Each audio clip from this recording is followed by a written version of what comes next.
Okay, we should be live. And yeah, there we go. Good. This is good. Okay, make sure that's turned down. Everything good. Okay, all right. Everything is working. That's what we like to see. So, what will happen is in about 2 minutes, we're going to start tonight's program. So this will give a chance for the chat room to come in. Notifications already going out on all the media, including YouTube tonight. Everything should be good to go 5 by 5.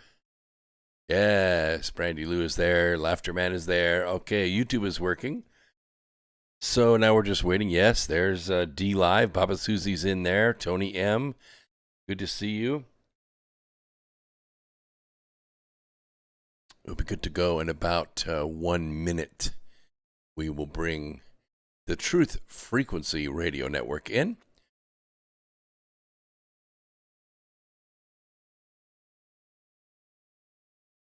All is good. Hope everyone had a great weekend.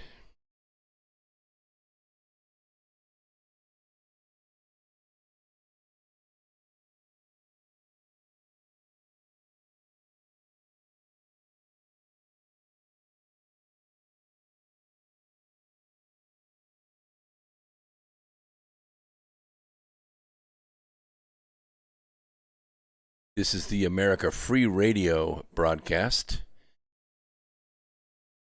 coming to you live from an undisclosed location east of the Appalachian Mountains. And you'll be with us in about 1 minute. We're just letting the other commercials and a little bit of news go by, and then we'll grab the last of it as we bring the Truth Frequency Radio Network in. Good. Half Q's out there. Freedom Jim Jones. Good to see you all out there. Hope the sound is good. I'm getting thumbs up. You'll notice on the screen we have 2 more sources. Soon we'll be adding Foxhole. You can see the icon there on the left. And every single program is being irrevocably archived in Odyssey. So if for some reason we are removed on any of the other platforms, you can access every single program going back a long time on Odyssey. We appreciate the folks at Odyssey. They're doing a great job over there. Okay, let's see. Yep, let's go ahead and bring the studio in, and we'll grab the last of their feed.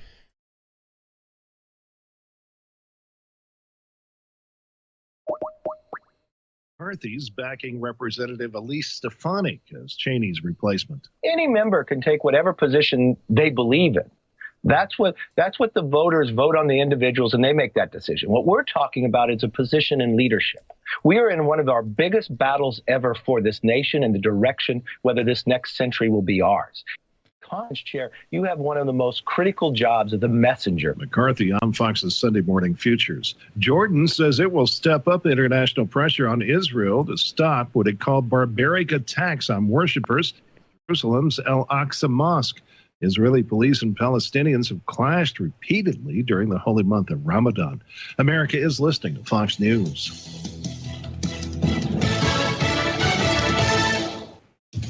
Indeed is the job site that makes hiring as easy as 1, This 2, 3. is the Truth Frequency Radio Network. TFR. Truth Frequency Radio. Here we go. First hour. Don't miss a thing.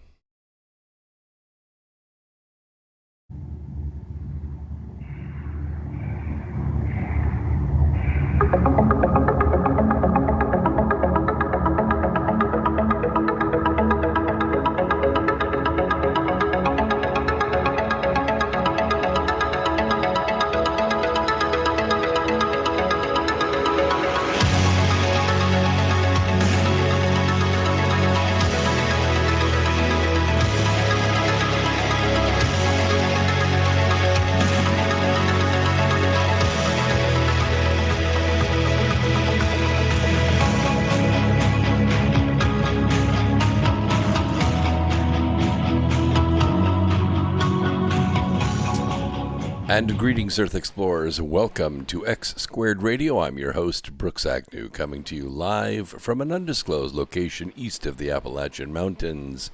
This is where the past meets the future. In here, the results are always positive, hence the formula X squared. Every number put into X squared is positive. We might go a little past your imagination, but have no fear. You will be safely traveling with us. We are streaming live on the Truth Frequency Radio Network, where the Truth Freaks hang out, and we are not afraid to let our Truth Freak flag fly. And we're also streaming live on several other platforms, Twitch, Twitter, Facebook, DLive, YouTube, and all archives are saved on Odyssey. And those links are available down below here. And very soon we are going to be featured on Foxhole. Foxhole is a comfortable place to hang out. Very few programs are admitted into that space. We have been speaking with the curators of that system, and we're going to be admitted. So it's great. That means that our audience is growing. And it's thanks to you for listening to this program. And the chat room is so full of people. I can see all the chats. So if you're tweeting or posting on Facebook, or you're posting on Twitch or DLive or YouTube, I will see all of those chats, and then we'll be able to respond to them live. And don't forget, down at the bottom on YouTube is the top chat. That's a little square with a $sign in it. You can contribute. All the money goes into an account which is being dedicated to launching the North Pole Inner Earth Expedition, and that money is working nicely. So I appreciate all the donations to that very, very much.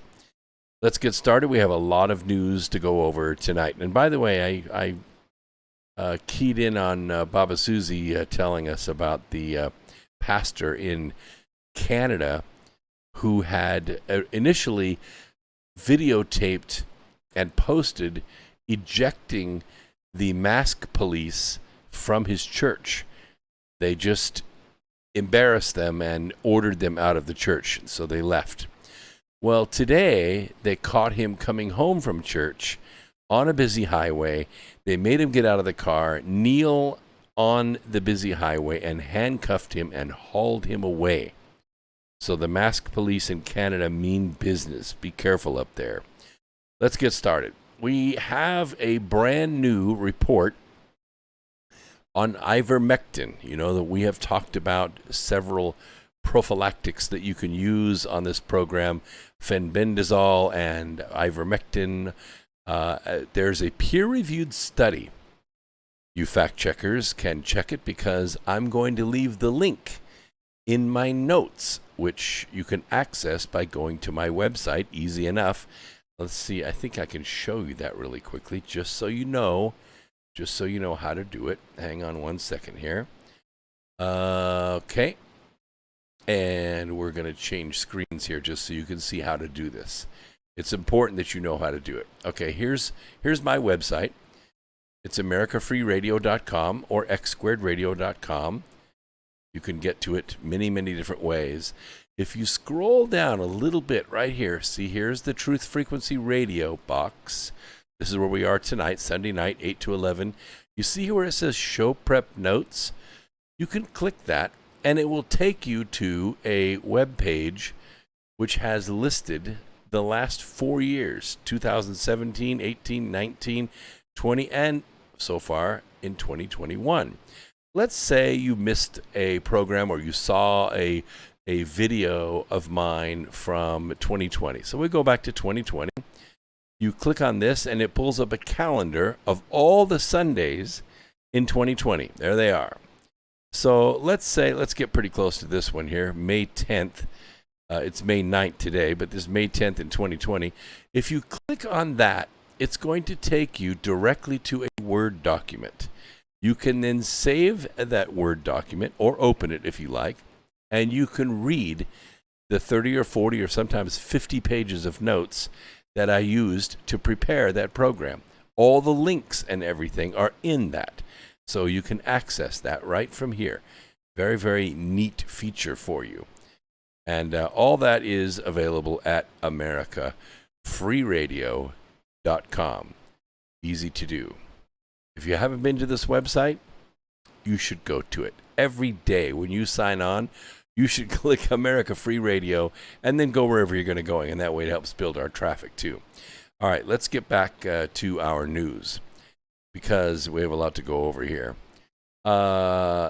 This is a peer-reviewed paper that finds that ivermectin is a 100% effective prophylaxis for the made-for-TV virus and as a therapeutic remedy should you get the virus. I expect the corporate media will ignore as much as possible the findings of a peer-reviewed study just published in the American Journal of Therapeutics that concludes that the readily available, inexpensive drug ivermectin is effective in treating existing cases of the made-for-TV virus and in preventing coming down with the illness. Unlike the experimental vaccines that we are being ceaselessly urged to take, ivermectin has been around for decades and is safe for all but a few people. Now, numerous studies report very low rates of adverse events, with the majority being very mild, transient, and largely attributed to the body's inflammatory response to the death of the parasites. It includes itching, rash, swollen lymph nodes, joint pains, fever, and headache. You notice there's no anal leakage, there's no death. In a study that combined results from trials including more than 50,000 patients, that's a serious sample size.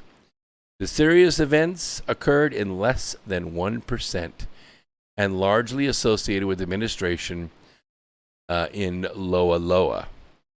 Furthermore, according to the pharmaceutical reference standard Lexicomp, that's another thing for you fact checkers to check out, the only medications contraindicted for use, that is drug-drug interaction with ivermectin, are the concurrent administration of anti-tuberculosis and cholera vaccines. I assume most of you have not been vaccinated for those recently. With the anticoagulant, warfarin would require a dose monitoring. Another special caution is that immunosuppressed, or mostly people that are taking drugs as an immunosuppressant that are organ transplant patients who are on calcineurin inhibitors such as tacrolimus or cyclosporin, or the immunosuppressant sirolimus, should have close monitoring of drug levels when on ivermectin, given that the interactions exist that can affect these levels. By the way, the inventors of ivermectin received the Nobel Prize in Medicine and Physiology. There's one for you fact checkers, okay? Eldon Bridge is the pharmaceutical that provides this. There are 20 tablets in the bottle, and they're very small, 3 milligrams. 3 milligrams. Now, here's the abstract. I'm just going to share the highlights with you. Recently, evidence has emerged that it's oral, it's not a vaccine, it's something you can stop taking if you have a reaction to it. Oral antiparasitic agent, ivermectin, exhibits numerous antiviral and anti-inflammatory mechanisms, with trial results reporting significant outcome benefits. Even people that have severe cases, they're in ICU with the made-for-TV virus, with the effects of it.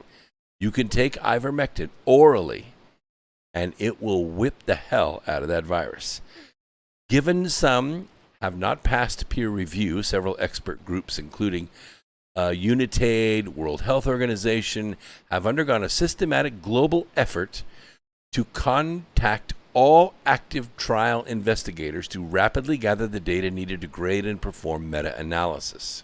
Now, here's the therapeutic advances.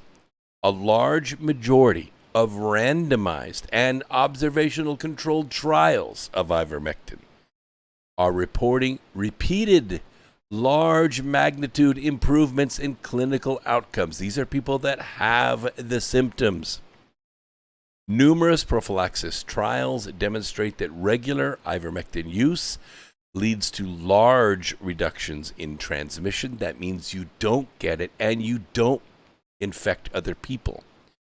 Multiple large natural experiments occurred in regions that initiated ivermectin distribution campaigns, followed by tight, reproducible, temporarily associated decreases in case counts and case fatality rates compared with nearby regions without such campaigns. This is serious science.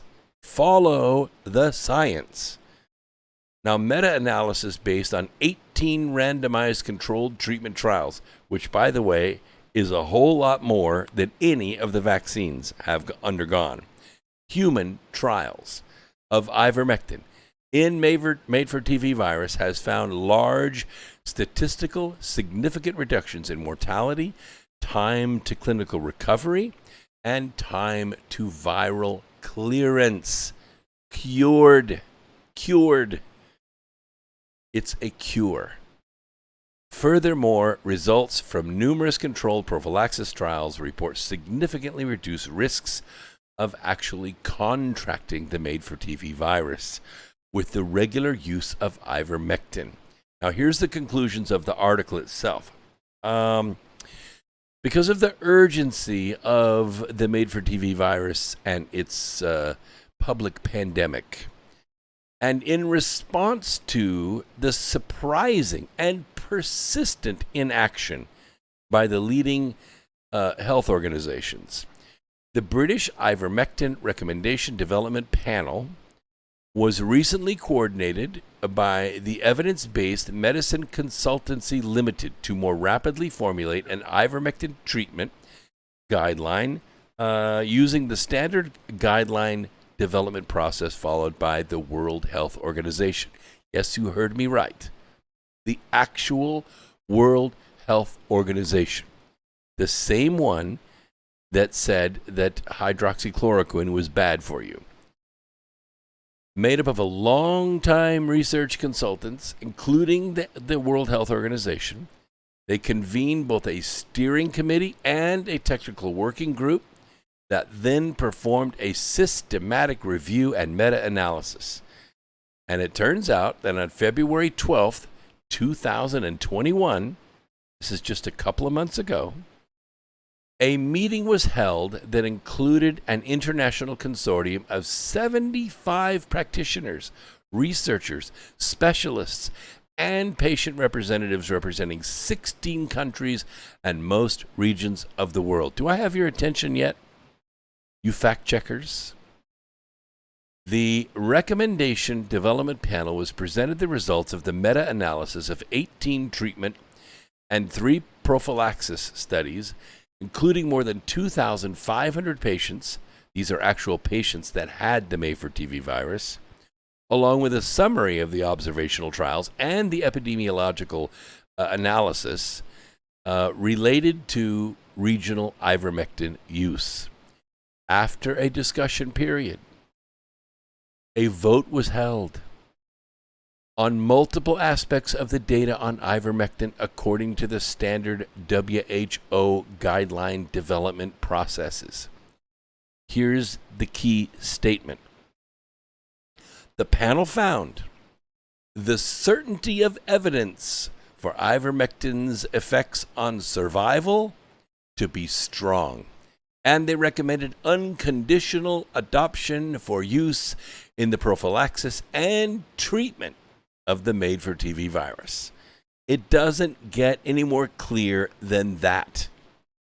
So if you're considering the jab, consider ivermectin. Now, it might cost you $10, which is $10 more expensive than the jab, but no permanent changes will be made to your body. Do you get it? Now, I'm not totally against vaccines. I'm not an anti-vaxxer. I've been loaded with them since I was a baby. What I'm against is taking a vaccine that has not been proven. It's experimental. And what's the experiment? Oh, there's about 150 million Americans that have been jabbed at least once, most of them twice. And guess what? That's a hell of a sample size. So if I were you, and I'm not, but I'm recommending this, just wait. If it's a good virus now, a good vaccine now, it's going to be a better vaccine in a year. Just wait. Watch what happens to 150 million Americans that have had the jab. Just watch. If it turns out that there are no ill effects, do what you want to do. I'm just saying, you don't need to take the jab. You can take ivermectin, and you can avoid getting the virus in the first place. If you have the disease and it's kicking your butt, ask your doctor about ivermectin. And like I said, if you have any of those symptoms that I mentioned before, and notice none of them are death, none of them are having your RNA rewritten by some drug that's been administered to you and changing your DNA, I would just do it. I would just go out and ask your doctor about it and have at it. All right, let's get to the next story. I like this so much. I'm so encouraged by this. Let's see here. Oh yeah, here we go. SpaceX's Starship launch vehicle development is on track. Engineers successfully launched and landed without splatting Starship serial number 15. It did it this last week, on May 5th. The stainless steel serial number 15 vehicle lifted off from the Boca Chica beach launch pad under cloudy skies. I watched it on YouTube live. The vehicle soared 10 kilometers into the thick fog, becoming nearly invisible. But the 6-minute-long aerodynamic flight went according to plan. The vehicle relighted its methane-fueled Raptor engines. They were, by the way, totally refurbished over the previous serial numbered craft, that all of which splatted, and it touched down flawlessly on a nearby landing pad. Starship serial number 15 is the first test vehicle to ace the landing without exploding. SpaceX founder Elon Musk said on Friday, a couple days ago, that they might try to refly serial number 15 again soon. That's pretty cool. Now, of course, my recommendation is that they launch it 5 times. Launch it 5 times, land it 5 times, and then send it to the moon. Fly it to the moon and land on the moon. Do your little analysis, take off from the moon, come back to the Earth, and land on Earth. Do that 5 times, and now you're ready for prime time. These test flights of Starship are all about improving our understanding and development of a fully reusable transportation system designed to carry both crew and cargo on long-duration interplanetary flights and help humanity return to the moon. I don't know if this will be the same craft that goes to Mars. That's going to take, I think, fusion rocketry. Nobody wants to be in a can, no matter how big it is, for 7 months to get to Mars. They'd be crazy by the time they got there. We need to get the fusion rocketry going, replace those Raptor engines with fusion helium-3 engines, and reduce that to 70 days. I could do a ship for 70 days, not for 7 months. I would be stark raving mad. Reusing a Starship serial number 15 would provide engineers with valuable insights toward the spacecraft's development. The next prototypes that are set to take flight are serial number 16 and 17. They're already under assembly. Elon Musk could opt for launching serial number 15 before launching the new vehicles, or in between their test flights. That's what's kind of cool about a private company. You don't have all of these government protocols sucking up your money. You can apply everything toward what really makes it happen. Building a reusable launch system that can be as rapidly reusable as airplanes has not been done by any aerospace company yet. Yes, Blue Horizon did take off, did go up, did come back and land. but it only did it once. And of course, they haven't had anything splat. And that just means competition is good. Competition's good for business. If two companies are doing it, this is fabulous news. It means that private industry gets it. They understand what's on the moon and what it's worth. A 10,000 year clean fuel supply is on the moon. Starship will make use of a super heavy rocket booster to propel it to orbit. The first booster prototype is also under development alongside a giant launch tower that is under construction in South Texas. Musk aims to launch the first Starship test vehicle to orbit by summer this year. That's like a few days from now, summer. The company says that Starship will one day become the world's most powerful launch vehicle. Starship will be capable of transporting 100 passengers on long-duration interplanetary missions. Yeah, I think 10 would be good. You know, if there's enough room for 100 people, there's great room for 10 people. And besides, you don't want like tourists on that. The whole thing would be smelling like barf. You need to have real astronauts. And I get you in the chat room. There are people that say that the whole thing's fake. Mailer Damon says that the whole space thing, it's a fake name. It never happened. These things never launched, blah, blah, blah. Well, you know what I think I might do? I think I might take a weekend when we get a launch that comes up and it's convenient for me. I'm going to go down to Boca Chica. I'm going to go down to Boca Chica and I'm going to validate. I'll sit there on the ground and film it for you. It's only a 6-minute flight. I could spare 6 minutes. Can you? We'll do a live broadcast. It'll be amazing. You trust me? Do you trust me? That's all I'm asking. All right, let's get on to the next story. We're talking about the global syndicate. You know, I mention it in a lot of my books. What is that Hollow Earth guy? Oh, Hope Musk is secretly funding anti-gravity research. I don't think so. I think we know it works. We put people aboard a candle, we light it, and poof, off they go. That works. I have looked at all kinds of technology. I went to every single lab in America that boasted of technology years ago. No conclusive evidence. I'm not saying I debunked them all, but I wasn't convinced. Floating a little, magnet above a ceramic disc that's cold, with liquid nitrogen does not prove anything to me. All that proves is that the Cooper pairs of magnets are all able to line up under supercooled magnetic ceramic, and it forms an opposing force, and the little square magnet floats.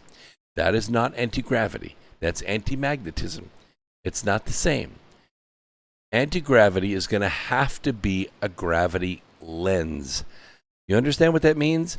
That you take the gravity that's formed by a lot of mass occupying a close space in the void of space, and you gather it and re-lens it and focus it back against the gravitational body. I don't know what good it's going to do you in space when you're far away from any gravitational body. You're going to be kind of on your own unless you get close to another planet. I suppose you could bounce off of them like a pinball machine going out of the solar system. But that's takes a lot of calculation. If you don't get that right, you're going to be out there with Voyager, out beyond the heliosphere. I prefer to have a good old-fashioned rocket.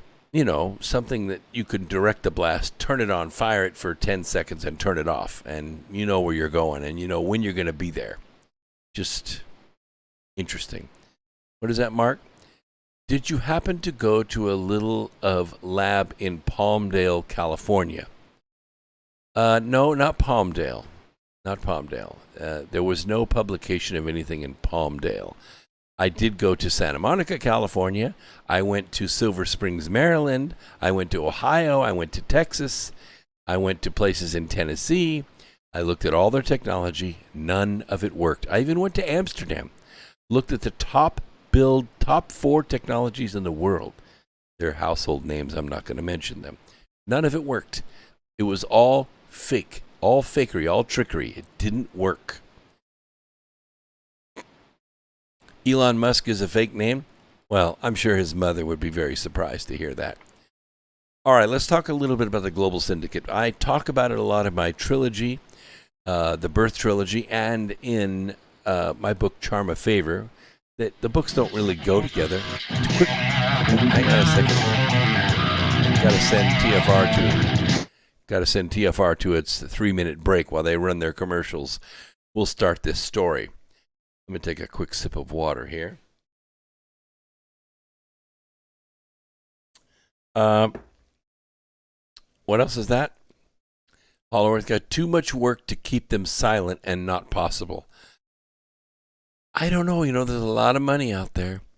You know how much the helium-3 on the moon is worth? It's off the scale. It's so much money that money doesn't even count anymore. So much money doesn't even count anymore. And if anti-gravity drive was real, somebody would have launched a vehicle. Somebody would have gone to a stage somewhere in front of people live and would have lifted something, a Toyota Corolla, something off the ground. It's never been done. Never been done. You understand what I'm saying? Anti-gravity drive has never been done publicly, and they're not going to hide it. Why would they hide it? Why would we spend so much money to build a jet to fly supersonically into the battlefield, do battle, fly out, refuel, and do it over again with a highly trained pilot aboard, when we could just use anti-gravity drive and take over the world? We wouldn't. You understand? Military, when they have technology, they just got to use it. They got to use it. They got to push the button. They got to try, you see? Now, I'm not saying UFOs don't exist. Nope, not at all. I could see they're present. You could see they're present. Everybody knows they're present. Are they sharing that technology with me? With anyone else that I know? No. Are they sharing it with the military? Why? I mean, come on. It doesn't take much observation from up there to see what we're doing down here. Why would they do that? There's no reason. You see, they're as present as they want to be. They're as present as they want to be. And if they wanted to be more present, I doubt there's anything we could do about it. So, for now, I'm totally happy with cohabitating on this planet.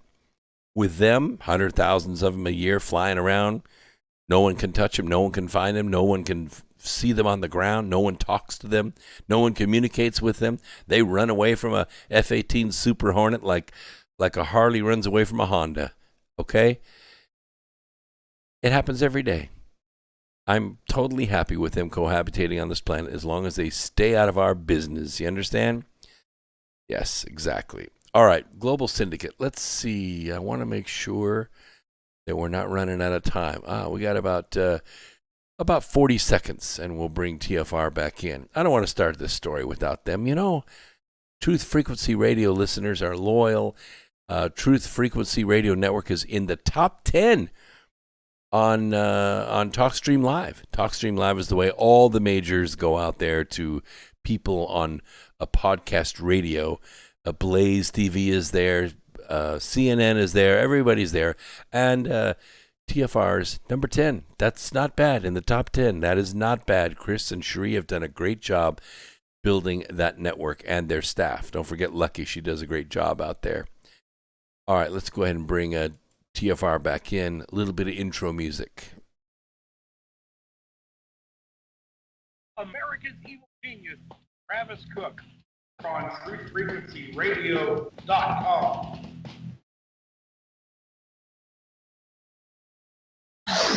No hate, no hype, no fear.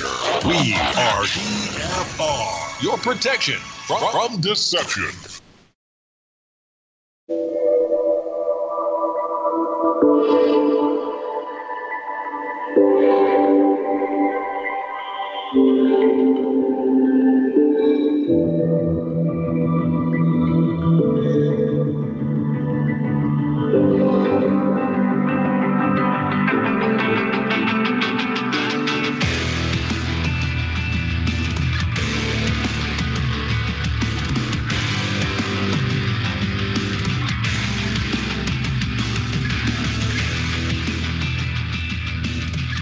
Yes, you probably heard that my feckless cat opened the office door, came in, and promptly fell asleep on the desk next to me and did not close the door behind him. So if you hear any background noise, it's somebody cooking in the kitchen. It'll be all right. Tyranny has been a constant theme in political philosophy for 3,000 years. It profoundly influenced the creators of the Constitution.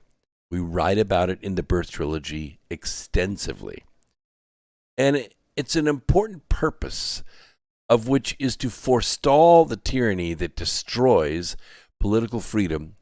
And what we have in this country is citizen rule. They lived it.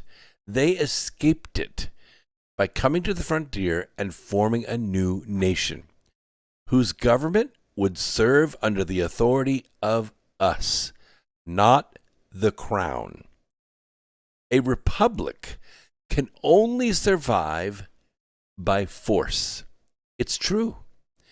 That is to say, a force of opposition to government becoming so powerful as to obfuscate the rights of the individual person. Yes, it is the armed American that ensures the Bill of Rights, not the government. Shall not be infringed is a protection of the people against the government, right? That is what it's there for. That's what it means. In the writings of the classical philosophers and historians, the founders knew this tyranny. They knew it would accelerate with each generation in the policies of the administrations. Decade after decade, it became more powerful and more hungry. It is precisely why term limits are vital for the survival of the republic. The Greek historian Polybius, in the 2nd century BC, laid out how a democracy degenerates into tyranny. So when the rich begin to hanker their office and find that they cannot achieve it through their own efforts or their merits, they begin to seduce and corrupt the people in every possible way and thus ruin their estates. The result is that through their senseless craving for prominence, they stimulate stimulate among the masses both an appetite for bribes and the habit of receiving them. And then the rule of democracy is transformed into government by violence and strong-arm methods. By this time, the people have become accustomed to feed at the expense of others, and their prospects of winning a livelihood depend upon the property of their neighbors. And as soon as they find a leader who is sufficiently ambitious and daring, they introduce a regime based on violence. Antifa, BLM, OFA, these are violent organizations.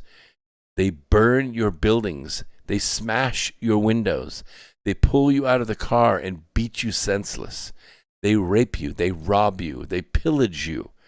This is the government of democracy. It's a mob. Many of these preconditions, they already exist in our country. You're watching them on the news every day.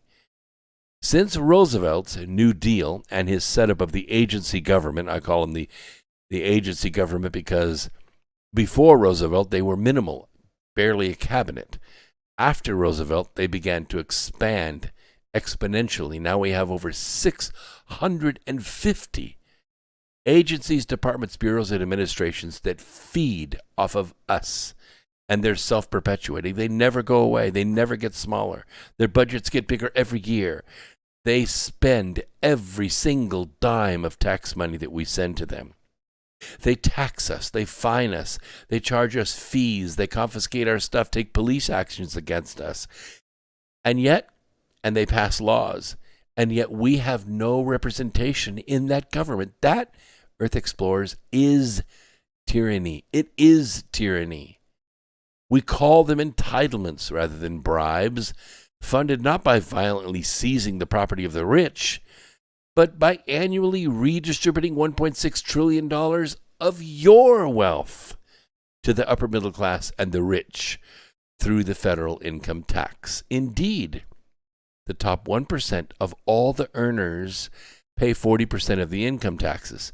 So naturally, they feel entitled to the return on their investment at the expense of you and small business and the working poor. They tax your gas, they tax your groceries, your utilities, and even your unemployment benefits, while laundering billions of dollars back to themselves through nonprofits and charities and sweet book deals dumped in landfills every month. The modern update of ancient bribes also comprises massive borrowing and printing of fiat money, counterfeit money, make-believe money, monopoly money. These practices have created nearly $27 trillion in government debt, $5 trillion more than the gross domestic product. The tyrants of Polybius's day redistributed the wealth of the rich, but today the agency government confiscates the future wealth of the young and generations of the unborn who will be stuck with the bill. And this largesse will increase dramatically if Virtual Joe and his gang of criminals successfully passes into law several new mechanisms for redistributing the wealth. Here's just a few. $1.9 trillion, the America Rescue Plan. $2.3 trillion, the American Jobs Plan. $1.8 trillion, the American Families Plan. $1 trillion, the Green New Deal for cities. $180 billion Green New Deal for public housing. $15 trillion over 15 years for the Thrive Act. Most of this money, it's going to be spent on various transfers to voters and subsidies to favored businesses and feckless state governments that run their own redistribution engines. It goes to donors, it goes to bundlers that keep the syndicate in power. As for the government by violence and strong-arm methods, modern tyranny for decades has relied on Tocqueville's soft despotism, an insidious coercion through a regulatory regime that Tocqueville predicted, one which covers the surface of society with a network of small, complicated rules, minute and uniform, through which the most original minds and the most energetic characters cannot penetrate. All the money, all of it, will be redistributed. It will come with a plethora of intrusive regulations from the agencies managing it. These rules and regulations limit citizen freedom in numerous ways, from what they can do with their own property, how to run their own businesses, how to run their own lives, where they can go, when they can go, whether or not they have to wear a mask to get in or out of places, all accompanied by fines and fees and penalties that extract even more revenue. During President Donald Trump's administration, however, we saw another form of strong-arm methods, the politicization of the FBI, the CIA, the Department of Justice, along with the special counsel Robert Mueller's investigation, agencies with the coercive investigative powers, the most powerful in the world, backed by military-level lethal force. They produced the tyrannical bullying of several members of Trump's administration, most egregiously General Michael Flynn. Meanwhile, old-fashioned physical violence and intimidation in the streets dogged Trump's political rallies, even followed Trump supporters to restaurants and other public venues. And just as Virtual Joe's redistributive ambitions have gone far beyond what passes for normal, the violence in the streets last year and last month exploded to levels not seen since the 60s. They were led by the Organization for Action, formed in 2013 by Barack Obama himself. It is well-funded, it is well-organized, and it is violent. Its soldiers are Antifa and Black Lives Matter. These peaceful protesters looted, burned, vandalized cities across the country, the mayhem mysteriously abating in time for the election. Billions and billions of dollars in property damage and scores killed, wounded. That's what the toll was. Just the threat of such violence undoubtedly intimidated the judge and jurors in a recent criminal trial. Why else wouldn't the judge approve a change in venue or sequestering of the jurors? Because he was afraid. Violence is now the trump card in daily politics and culture. Corporations have gone woke, sending billions of dollars to Black Lives Matter and promoting their systemic racism lie. City governments and public school districts must factor in the chance of violent protests in their own policy decisions. School boards have to consider violent retribution, like a gang, like a mafia. Even worse, the principle of equality before the law, which is a bedrock of our political freedom, has been abandoned for political favoritism, in part because authorities are wary of igniting the violence, but also because they have an allegiance to the Democrat Party, which is the political arm of the global syndicate. I'll go a little step further. Instead of just the Democrat Party, it's the establishment party. During colonial times, they said there are really only two parties. There are traitors and there are patriots. Well, I'm not going to be that extreme. We'll call them the establishment party and patriots. People that believe in America and people that believe America belongs to them. Violence for me, but not for thee. That's what they say. And worse yet, Antifa has openly said that their violence is a tool of intimidation in the pursuit of political goals. Yes. Crime the Inc., which is an Antifa ally, has bragged that the outcome of the Chauvin trial was due to the street violence. That's how they got it done. It goes on to make explicit this link between violence and political aims. I'll quote, "You put yourself in a weaker bargaining position by spelling out from the beginning the least it would take to appease you. It's smarter to appear implacable. So you want to come to terms?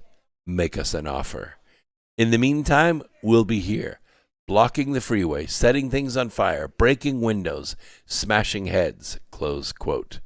And the tactic is exactly, precisely, word for word, what Hitler instructed his Sudetenland Nazi stooge Konrad Heinlein to do in negotiations with the Czech government in 1938. I quote, "We must always demand so much that we cannot be satisfied." What satisfied the Nazis was the destruction of Czechoslovakia. What is disturbingly different from the 60s, moreover, about last year's violence and what's happened in the last couple of months, is that the Democrat establishment has not just tolerated the violence, but often encouraged and promoted and advertised it, just as Representative Maxine Waters did during the Chauvin trial when she incited protesters to get confrontational and stay in the streets if the wrong verdict was given. Oh, how disappointed they must have been that he was found guilty. Apprehended rioters rarely charged or even tried, and police forces were ordered to stand down or forbidden to use crowd-control tools. And many, many mayors, especially in sanctuary cities, blue state cities, seem to embrace the philosophy of Baltimore Mayor Stephanie Rawlings, who during the riots in 2015 told the press, "We gave them, the rioters, their space to destroy," close quote. As Daniel Henninger suggests, this tactical use of violence may be exactly why Virtual Joe and his gang of criminals have not even tried to make a deal by compromising with Republicans. Democrats wield their razor-thin margin in the House and Senate like a sword of Damocles to destroy everyone and everything in their way.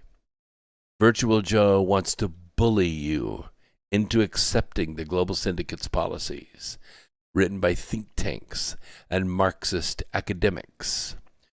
Virtual Joe is no street anarchist. He is the political change confronting Americans after more than a year of living with the made-for-TV virus.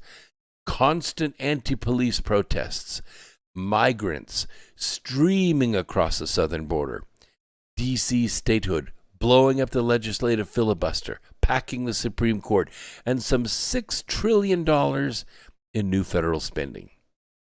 It's a lot of non-negotiable bulldozer tactics, all by Virtual Joe. Finally, Polybius's link of tyrannic ambition to mediocre politicians who hanker after office and find they cannot achieve it through their own efforts or on their own merits describes Virtual Joe to a T.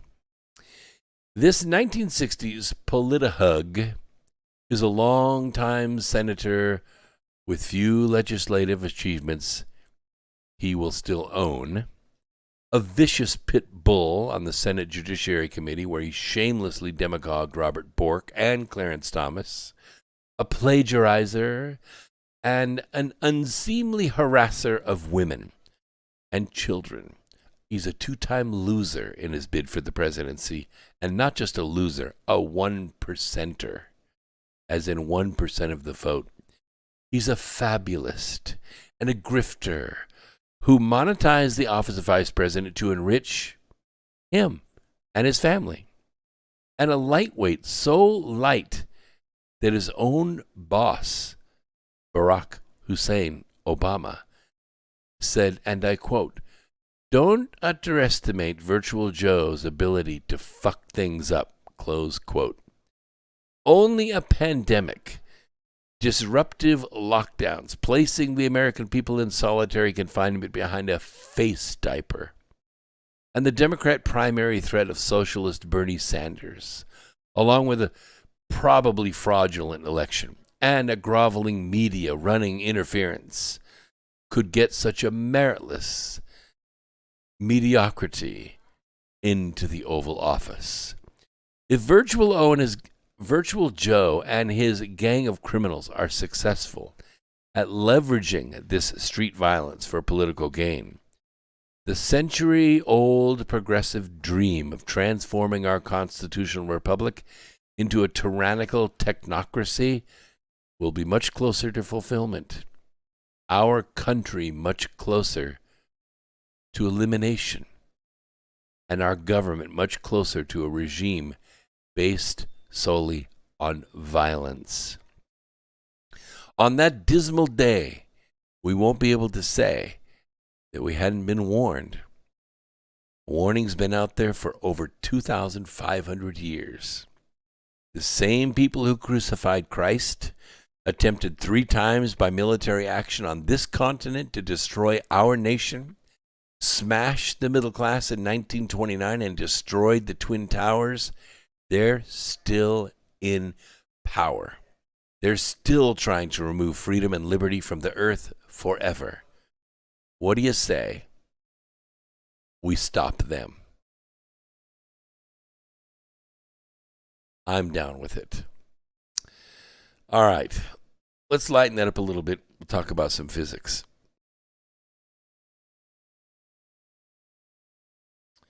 One of the things that we deal with in physics is entropy. That's the tendency for all things to head toward disorder, including matter. But also we deal with the Heisenberg uncertainty principle. I know it sounds like word salad, but I'm going to explain. The uncertainty principle, which was first introduced by Werner Heisenberg in the late 1920s, is a fundamental concept of quantum mechanics. In the quantum world, particles, like the electrons that power all the electrical product, everything that we're doing here, our broadcast tonight to you, they also behave like waves. We call it the wave-particle duality. And as a result, particles cannot have a well-defined position or speed or momentum simultaneously. They can have one or the other. For instance, measuring the momentum of a particle leads to a disturbance of position, and therefore the position cannot be precisely defined. So we introduced the Heisenberg uncertainty principle that kind of gives us a probability of where those electrons will be found at different temperatures and on different elements. In recent research published in Science, a team led by Professor Mika Sillanpää at Aalto University in Finland has shown that there is a way to get around the uncertainty principle. The team included Dr. Matt Woolley from the University of New South Wales in Australia, who developed the theoretical model for the experiment. Now, instead of elementary particles, the team carried out the experiment using much larger objects. They used 2 vibrating drum heads, 1/5 of the width of a human hair. Now, the drum heads were carefully coerced into behaving quantum mechanically. In our work, they said, the drum heads exhibit a collective quantum motion. The drums vibrate in an opposite phase to each other, such that when one of them is in an end position of the vibration cycle, the other is in the opposite position at the same time. In this situation, the quantum uncertainty of the drum's motion is cancelled if the 2 drums are treated as one quantum mechanic entity. This means that the researchers were able to simultaneously measure the position and the momentum of the 2 drumheads, which should not be possible according to the uncertainty principle. Breaking the rule allows them to be able to characterize extremely weak forces driving the drumheads. One of the drums responds to all the forces of the other drum in the opposing way. You get it? Furthermore, the researchers also exploited the result to provide the most solid evidence to date that large objects can exhibit what is known as quantum entanglement. Entangled objects cannot be described independently. Even though they may have an arbitrarily large spatial separation, like across a state or across a room or across a solar system. Entanglement allows pairs of objects to behave in ways that contradict classical physics and is the key resource behind emerging quantum technologies, like I have mentioned several times on this program, and I did to Dr. Jim Bell at Caltech, the beryllium ion modem. Beryllium is a large ion. It's easily cleaved into 2, and the particles of that ion, regardless, stay entangled. That is to say, you can take half of the ion and move it across the room, and you can reverse the spin of one of the particles around that half of the ion, but the total ion in 2 pieces seeks to balance the Pauli exclusion principle. You reverse the spin on this half, and the spin on one of the particles on the other half of the ion reverses spin to match it, thus balancing the Pauli exclusion principle.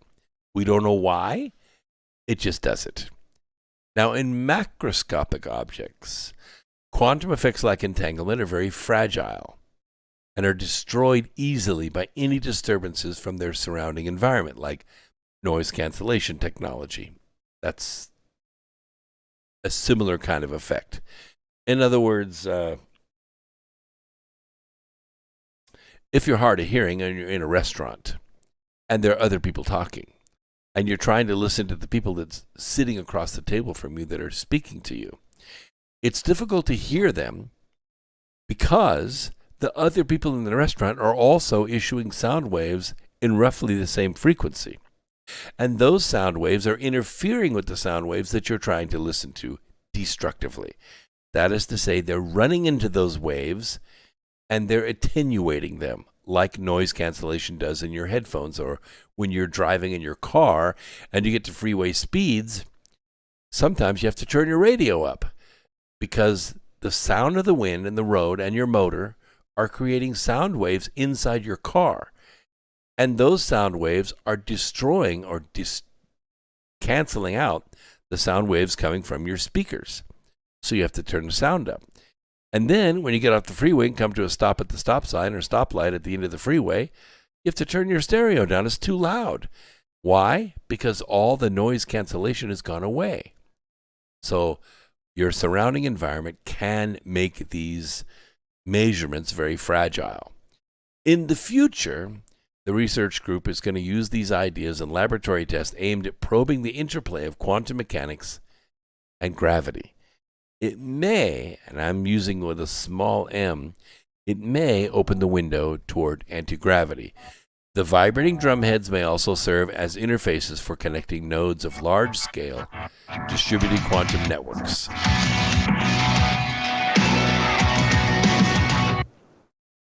Okay, we send TFR to their break for 3 minutes, and we'll come back at the top of the hour with them. Let's check out what's going on in the chat room. Wow, first hour's already gone. Wow. Yeah, I'm with you, Alan. He says, I've seen videos of Virtual Joe doing very creepy things with youth. Yeah, that's just more than creepy, man. It's part of his psyche. He can't stop. You know, these people, once they're addicted to that kind of behavior, you can't give it up. You can't give it up. What is that? I thought I was entangled with a certain friend when I kept stumbling upon her at different websites. I'm most certain that you are. Yeah, probably. By the way, I have to tell you, I'm really impressed with, you know, the stress that's everything's being put on employment lately. And it's like you're trying to find the best people, but nobody wants to go to work. I mean, the very best people have integrity, and so they're going to eventually come to work. And that's what's happened with the weather. Yeah, I'm so impressed with the weatherman. You know, last year's weatherman sucked. It was awful. You know why? Because the weather would be great during the week, Monday through Friday. And it would get to the weekend, you have all these plans. I'm going to go to the lake. I'm going to go golfing. I'm going to ride my motorcycle. Oh, no. No. It's going to rain on the weekend. We fired that weatherman. That weather was terrible. This year's weatherman, much better. Much better. Today was gorgeous. It was gorgeous. I went out and got my iron supplement on 2 wheels, and I was very happy with that. Those of you that follow me on Facebook and Twitter and Instagram probably saw my posts of my iron supplement. And the weather was great. And tomorrow is Monday. Everybody goes to work, right? They're inside in their office, in their cubicle, and it's going to rain. That's exactly the right schedule. I like this weatherman. I think we vote to keep him. He's really doing a good job scheduling the weather. I really appreciate him. And we have a lot of listeners on D-Live tonight. Wow. A bunch of listeners on D-Live. Unbelievable. They're rivaling YouTube tonight. So I'll tell you what I'm going to do. I'm going to go into D-Live here, and I am going to add some lemons. I'm going to pile them up here. Hold on a second. Let's just do, normally we do around 100. I think tonight I'm going to give away 150 lemons. That's what I'm going to do. And we'll do that. We'll bring TFR people back in here right now. It might be a little bit of intro music, top of the hour. Here we go.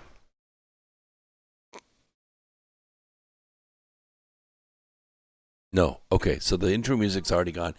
Welcome back, Truth Frequency Radio listeners. We didn't go on without you. We just did a little something about the weather. Here we go.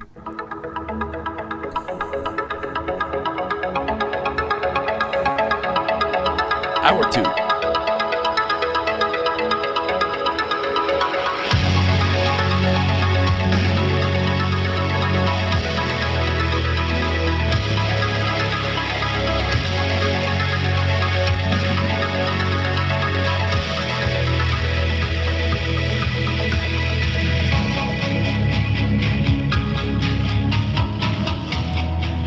So happy to have our our Truth Frequency audience. This is where the Truth Freaks hang out, you know, and Truth Frequency is doing so well on TalkStream Live.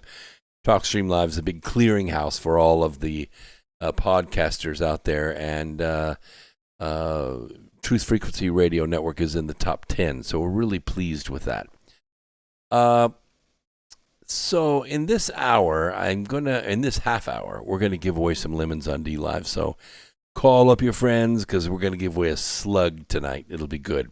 Yeah, I see all the GIFs, you know, the little pictures, little like motion pictures, 3-second motion pictures in the chat room. So funny. You know, who's that playing on the intro? It's license free. So I just go get it off at websites. I got tired of getting gigged on YouTube for licensed material, copyrighted material. So I went and got a lot of uncopyrighted material, and that's what I make my bumper music out of. So I hope you like it. I spend a lot of time putting this program together, and it means a lot to me that you all like it as well. Hey, I also want to let you know that I have very good news. After a month of struggling, after we re-imaged the server, it's up. It's up and it's running. So, yes, the nippy.com, which is the North Pole Inner Earth Expedition, is back up. The server is up. So, you can access everything on the websites now, and we're very happy with that. Now, the links in nippy.com are a couple layers deep done. I will work on them this week and finish out the stuff on the team and the mission and all that. But you can read up about the ship, and you can sign up for the video access. There are several levels of that. We're giving away some neat stuff on Patreon. If you become a Patreon of the project, it means you're going to give some money for each month, and it's going to accumulate in that bank account until we get enough to charter the ship. It's a little bit of money. It's quite a bit. It's about $1.5 million to put a deposit down on chartering the ship. It's about $3 million to charter the ship and get all the scientists from their various universities to the ship and home again. And then it'll be about another $1 million on top of that to do all the post-production work. But we have a satellite reserved, and we're going to be streaming live from the ship, 2 different channels, sometimes 4 different channels. It depends on what hour of the day it is. But we're going to stream 24 hours a day.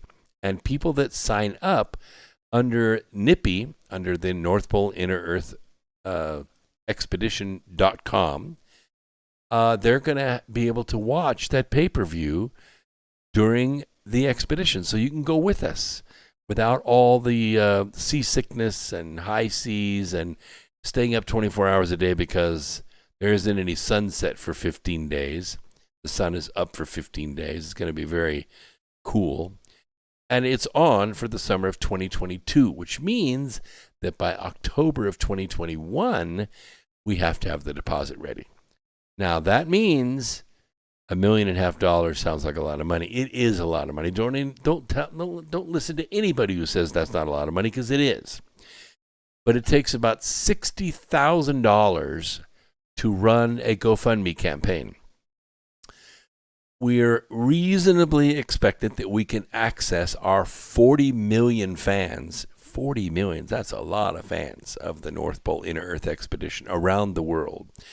We're reasonably sure that we can reach a significant number of those 40 million fans with this GoFundMe campaign, and that they will contribute. And 40 million people, donating 10 cents, you're going to end up with $4 million, which is plenty to run the entire expedition and the post-production work. I don't think we're going to be able to reach that many. I think we're going to reach 1,000 or maybe 2,000. I don't know. I don't have any confidence in GoFundMe at all. But companies that are successful doing it charge about $60,000. It's about $30,000 for the initial campaign, and then about $30,000 for additional marketing. We should be able to get the deposit after that. So we don't have the $60,000 yet, but that's what we're trying to raise through the video access. Early people getting in are going to have their name in the credits of any documentaries that are done, and I'm sure several PhDs will come out of this. So be part of it. Just go and tell your friends about it and sign up. It's the only expedition in the world. It's the only one there ever has been. And if you want to know anything about the Hollow Earth, you just come and ask me. I have gathered it all of the channelers, all of the science, all of the history, and there's a significant amount of science on this, both NASA and JPL and Carnegie Science and Cambridge and Stanford and Washington University. You didn't know about all that, did you? But we have it. And if you go to the website, we're going to link all this together, and it's going to be fabulous. So we want you to be part of it. You can be part of it for as little as $5 and as expensive as $5,000 a month. Yeah, it's $5,000 a month for 5 months, and that'll get you a seat on the boat. Now, I have to tell you that we only have 5 of those. There are only 5 seats on the boat. The other 120 are all going to be taken up with scientists, filmmakers, and organizers. That's just the way it is. There's going to be no tourists, well, 5 tourists, and you can stay in the kitchen or in the restaurant or in the bathroom throwing up, whatever. It's going to be high seas. These are the roughest seas in the world. We're talking about 10-story seas. It's not a pleasure cruise by any means. It's an adventure, and if you can take it, you can come with us. But there's only 5 seats, and not everybody can afford $25,000. It's a lot of money in anybody's book. But a lot of them are small, $5, $10. I think $49 is the biggest video package. And you could sit at home and be safe and watch it on video. So it'll be great. It'll be great. You need to be part of it. All right, let's move on. We're going to talk about government anti-employment plan. This is tonight's lead story. It'll be the head of our newsletter, which goes out twice a week, Wednesdays and Sunday nights. And if you're not signed up for the newsletter, it's free. It don't cost nothing. And I don't take any of your personal information at all except your name and your email address, and I send it to you for nothing. You can delete it. You can send it to spam. I don't care. I do care. I want you to read it. But, I have almost 4,000 people in my email database, and only about 500 open it.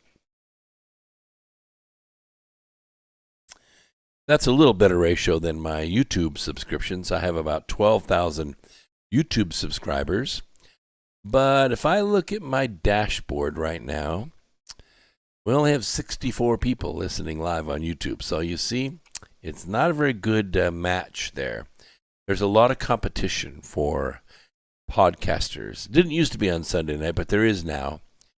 But we get about 14,000 views a month, and I'm decently satisfied with that.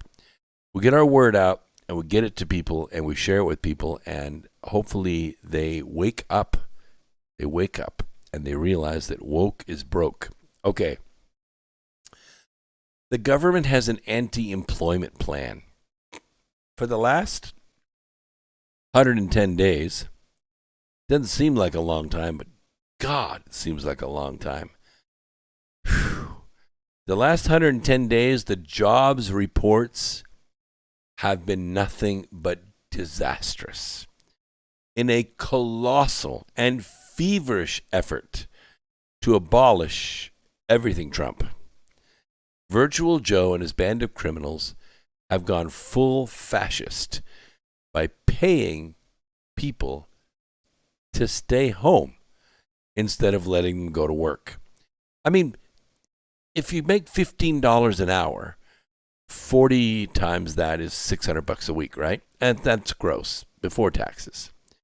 But you can make $633 on unemployment and stimulus funds. So why go to work? Everybody making less than $15 an hour, they're not motivated to go to work. I don't know what they're going to do when the gravy runs out. They're going to have a 6 months gap in their employment history, and that can't be good. We were just talking about that in the last hour. All these people, millions of people that are totally happy with doing nothing but sitting home, watching Netflix and getting drunk. I don't get it. I don't get it. Absenteeism across the nation averages a phenomenal 13%. 13% of the people don't freaking come to work. People sign up for a job interview and they don't come to the interview. They just write it down on their employment search. Yeah, I looked for a job and, they said interview, but, I had other plans and, I wasn't done, with the season of The Walking Dead. So I missed the interview. But, I did look for a job. I really did. So I need my check, please. 13%. Unemployment in most states hovers around 22%. In some sectors, unemployment is a whopping 35%. Oh, yeah. Yeah. More than a third of the people out of work can't find it. And it's because the federal government is subsidizing people who just want to binge on Netflix, play video games, and order Uber Eats because they're too drunk to drive. Yeah, I'm serious. Right on cue, just after the Minneapolis Fed chief Neil Kashkari admitted that expanding unemployment insurance was keeping workers out of the labor market, contributing to the very disappointing jobs numbers this last Friday, saying that while there might have been a time when the benefit was needed, that time has now passed. Paying people to not work is dampening what should be a stronger jobs market and is hurting the overall recovery, he said. No shit. The disappointing jobs market makes it clear that paying people to not work is dampening what should be a jobs market that's strong. Duh. I mean, it doesn't get any clearer than that. One step policymakers should now take is now ending the $300 weekly supplement. Cut them off. Based on the Chamber's analysis, the $300 benefit results in approximately 25% of the recipients taking home more in unemployment than they earned working. Now, while Democrats often butt heads with the Chamber of Commerce, the party and its leader, Virtual Joe, certainly won't appreciate this growing chorus of opposition as they try to order up even more stimulus under the guise of, what did they call it? Oh, yeah, infrastructure. Infrastructure, right. In an interview with CNBC, which, by the way, they thought, you should have seen the look on her face. It was crazy. Bradley repudiated a question about whether businesses needed to simply raise wages. He noted that wages were actually a bright spot in Friday's report. What? And that the problem is that businesses aren't competing with each other for workers.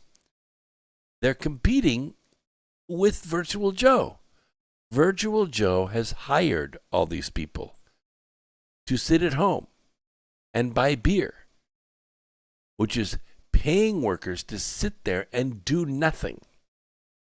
Now, CNBC's David Faber concluded by affirming that this debate is far from over. Elaborating on the issue, Mark Glennon at Wire Points elaborates on how the torrent of cash pouring into the economy from both the federal government and the Fed, which, by the way, are now joined at the hip because of President Trump joining the Fed with the Treasury, which I think was a smart idea because he was trying to take control of the Fed and shut off the spigot of free money, get us off the drug. And what happened was, as soon as Virtual Joe got in power, he put Janet Yellen in there and they opened it wide up, opened it full on. It's key to first get your mind around just how much money is pumping out. I know we're talking about a lot of zeros. We're talking about trillions. It's like, who can even fathom that? I mean, $1 million, if you spent $1,000 a day, would last you about 3 years. $1 billion, if you spent $10,000 a day, would last you 300 years. Yeah, who lives 300 years? Like nobody. $10,000 a day for 300 years for $1 billion. $1 trillion is 1,000 times that. It's $10 million a day for 300 years. That's the numbers we're dealing with here. That's the amount they're pumping out. So far, lawmakers have enacted 6 major pandemic relief bills in 110 days, costing about $5.3 trillion. That's 27% more than the entire federal budget for 2019. The whole thing. The last fiscal year before the pandemic, when we were all blowing and going and ready for the roaring 20s to begin, baby. And now Virtual Joe wants to spend an additional $4.5 trillion. He's on drugs. He's out of his damn mind. And through it all, the Fed has been the treasurer's enabler. They're the ones feeding the drug. It has always wished into existence $3.5 trillion since the pandemic started. They've already done it. And it was used to purchase notes and bonds and, loose ends. And it expects to continue that buying at a clip of $1.4 trillion a year while keeping interest rates low, rates that already are negative, being lower than inflation. Now, here's another bit of historical perspective here. In 1988, I know we're talking about way back in the last century, but in 1988, Democrat Senator Lloyd Bentsen said this in a debate during his candidacy for vice president. I'm going to quote here. If you let me write $200 billion worth of hot checks every year, I could give you an illusion of prosperity too. Close quote. That $200 billion today, and we're just talking about 1988 now, today will be $450 billion. But this year's projected federal deficit, 5 times higher than that, even without Virtual Joe's new spending proposal. The Fed, it's running the presses so fast they can't even afford to put it in paper. They're printing so much money, it is beyond imagination. Now, granted, not everybody has benefited from the federal largesse. Some individuals have suffered immense financial hardship from the pandemic. Small business, the middle class, has all but evaporated. And that definitely has not been typical. Federal assistance has been so vast, the total personal income in every single state has actually been higher during the pandemic than before. Does that make any sense to you at all? Income for what? What value did you provide for that income? None. Zero. Zip. Nada.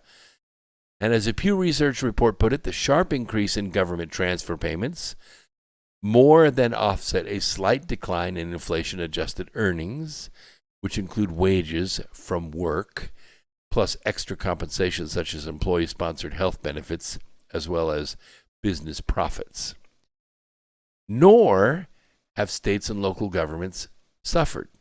Not at all. They've made more money than they've ever made. Federal relief for almost all of them, together with their own reserves, it's more than exceeded the losses caused by the made-for-TV virus. And many needed no help at all. They wanted it, but they didn't need it. Even before Friday's report, South Carolina and Montana, way up there in the Northwest, they'd already moved to end the expanded unemployment benefits. We're going to see more states follow suit, I guarantee you. The federal government is not going to jam this down our throats. Today's payrolls, the print, was the second biggest miss in history. You know, the Friday jobs report. And by the way, it's only second to last March. Okay? And as despite 7 million job openings, 7 million job openings out there, help wanted signs everywhere, even at the factory where I work. Only a net 266,000 additional Americans got jobs. Why? The jobs are there. People can go to work. There's a bottle cap maker right down the road here. They're paying $17.50 an hour to start. And you know what the qualifications are? You have to fog a mirror. That's it. A pulse, baby. $17.50 an hour in a freaking bottle cap factory. Get a job, people. The economy still remains 8.2 million jobs short of pre-lockdown levels after the April jobs report published a couple days ago. This is a very, very disappointing number. It doesn't show a long road to recovery. It shows no recovery. None. The only people that are working are the people that absolutely have to. Okay? These are the people that are working. Only 266,000 jobs? Seriously? You know, for the first time in 10 years. No, wait a minute. I'm wrong. Longer than that. 2005. First time in 16 years. Wow. Time flies when you're having fun. First time in 16 years, I'm working within driving distance of my house.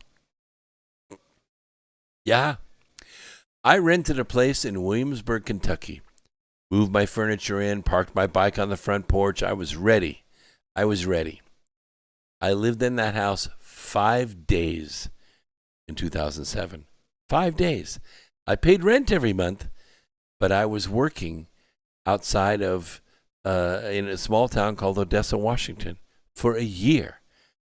That's a long way from home. After that, I went to Texas.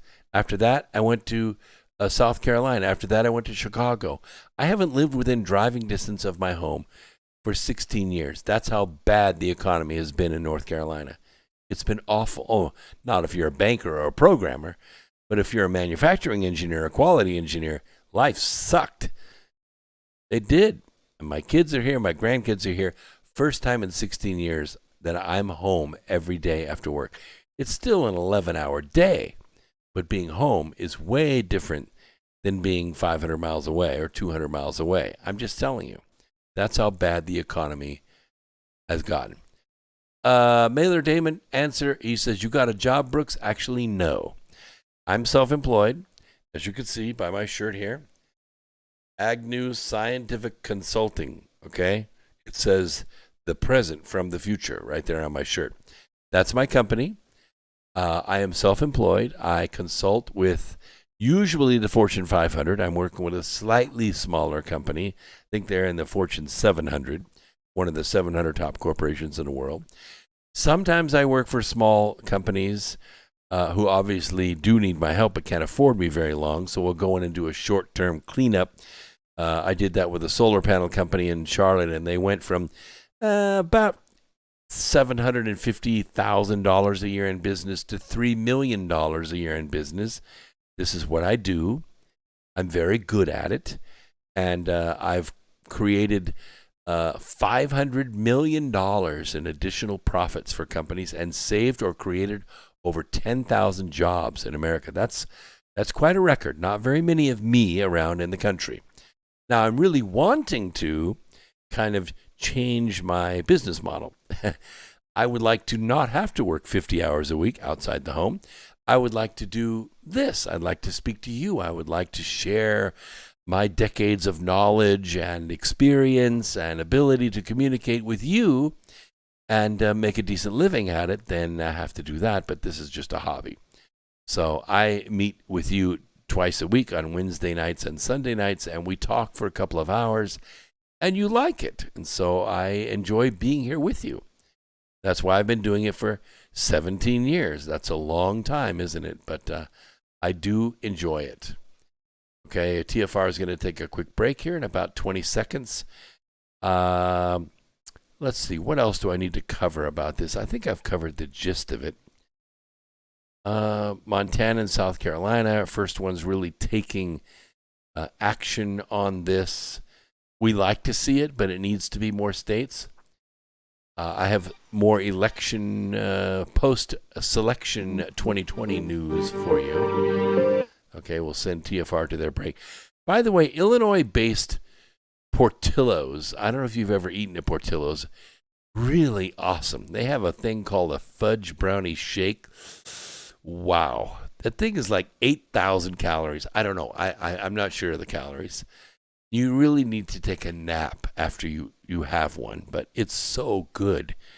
And it's said that their hot dogs are the best in the country. Anyway, Portillo's hot dogs boosted hourly wages in markets, including Arizona, Michigan, and Florida, and they're offering a $250 hiring bonus. The chain has hired social media influencers. They built a van called the Beef Bus to help recruit. You know, they'll go get you if that's what it takes and bring you to work. And guess what? 63 of their restaurants, despite all these efforts, remain understaffed. Now that's incredible. Absolutely incredible. He said, we're absolutely struggling to get people to even show up for interviews. McDonald's is reportedly paying people $50 just to show up for the interview. We used to drive down to Olympic Boulevard, we did, to pick up temporary day workers for cash to work in our micro factory in Santa Monica when employees wouldn't show up for work. Now, Bureau of Labor Statistics data showed that there were over 100 million Americans who were out of the workforce, of which just 6.85 million were actually looking for a job. Do the math, folks. That's 93.15 million Americans that don't give a shit about going to work. They're just hanging out at home, spending money on booze and Uber Eats and Wave Runners. Oh my gosh, Wave Runner sales are absolutely through the roof. Now consider this. When the made-for-TV virus show season opener began, Melissa Anderson laid off all 3 full-time employees of her jewelry-making company, Silverchest Creations in Burkesville, Kentucky. I've been to Burkesville, Kentucky. Drilled an oil well in Burkesville, Kentucky. She tried to rehire one of them in September and another one in January as business recovered. But guess what? They refused to come to work. They're not looking for work. Sierra Pacific Industries, which manufactures doors and windows and millwork. I'm sure you're familiar. If you've ever built a house, you know who Sierra Pacific is. It's so difficult to fill openings that it's offering hiring bonuses of $1,500 for line workers, California, Washington, and Wisconsin. In rural Northern California, Red Bluff Job Training Center, they're trying to lure people with extra large pizzas in hopes that some who stop by can be persuaded to fill out a job application. We're trying to get inside their head and help them find employment. Businesses would be so eager to train them. There are absolutely no job seekers. And that is directly and only because Virtual Joe and his band of criminals has paid them to vote. That's it. Let's bring TFR back in. RTH, or search for my name. I'm Brooks Agnew.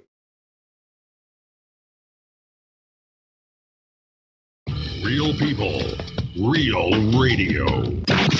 Wherever you are, make it TFR. Truth Frequency Radio.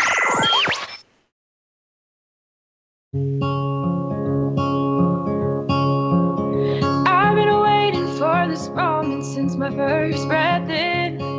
Never would have thought I'd be afraid to begin, but here I am, the edge of the water, wondering if I can swim. Never seem to notice all the days pass through, but in this final moment I'm still chasing the truth. I want an explanation why I can't stay here forever in my youth. And if I press on, will you wait? Will you wait for me forever? Or would it be wrong to ask you to come with? Tell me, will you wait? Oh, so glad to be back with you. Wow, half the program's gone. And good comments out there.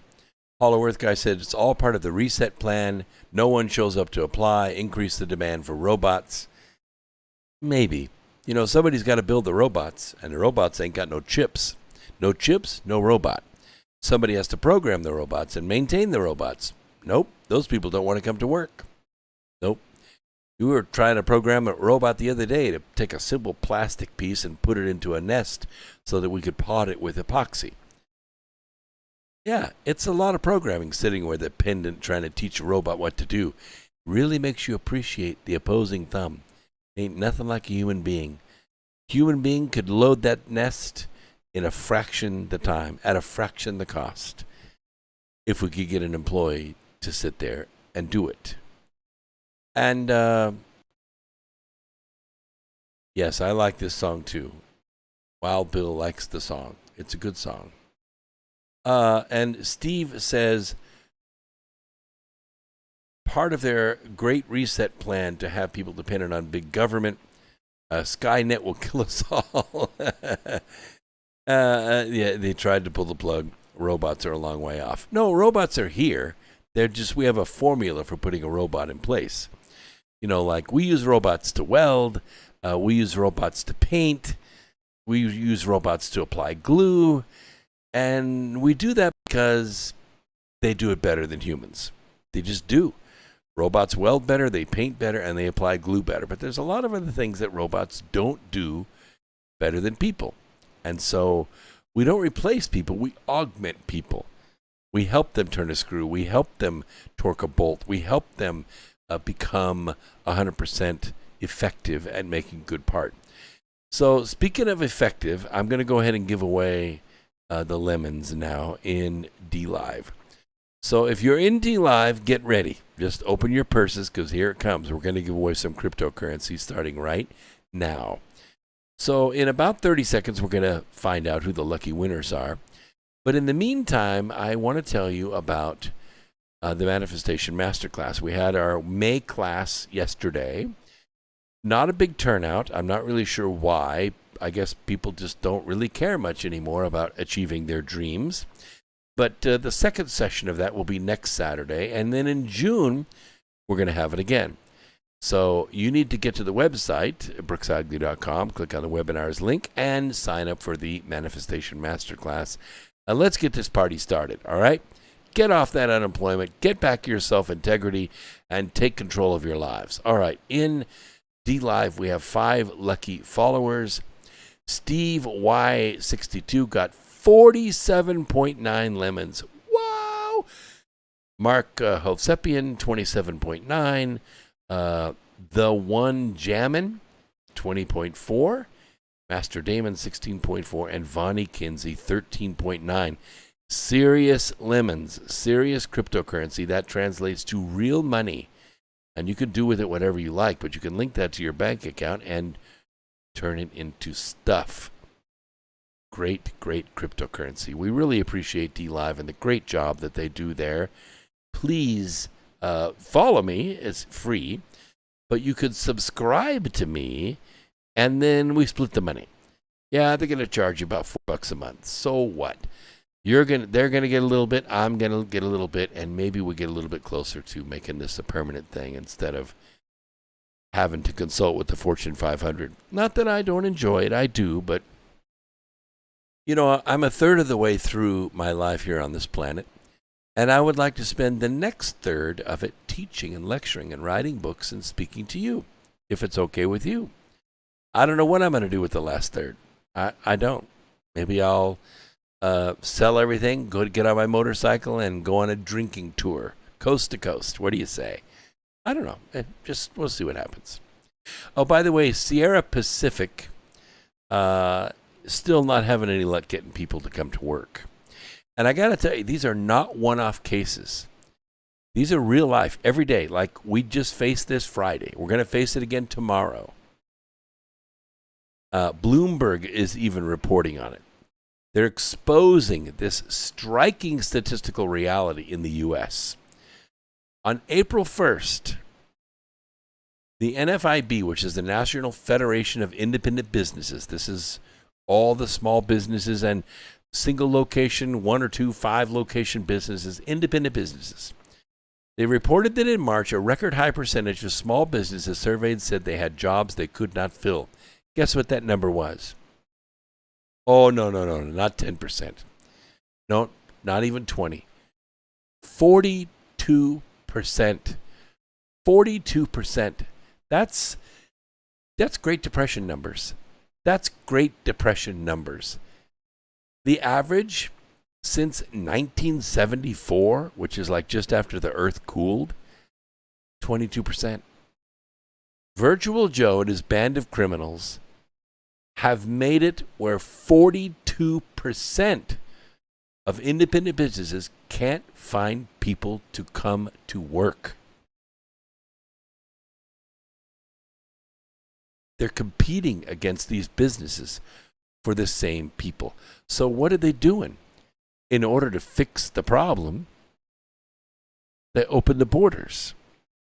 They bring in illegals.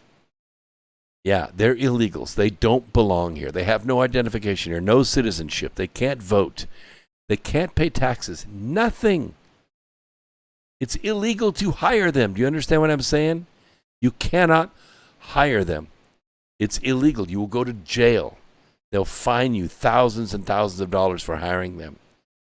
And yet, Virtual Joe and his band of criminals is packing them into every state in the country, and I guarantee you they're prioritizing red states. So if you live in a red state, look around. Lock your car. All right. A little bit more going on out there on a higher level. A lot of people are invested in the stock market. You know, because the Losers Board, it's a little company called Robinhood. We call them the Losers Board. They don't give you that disclaimer like,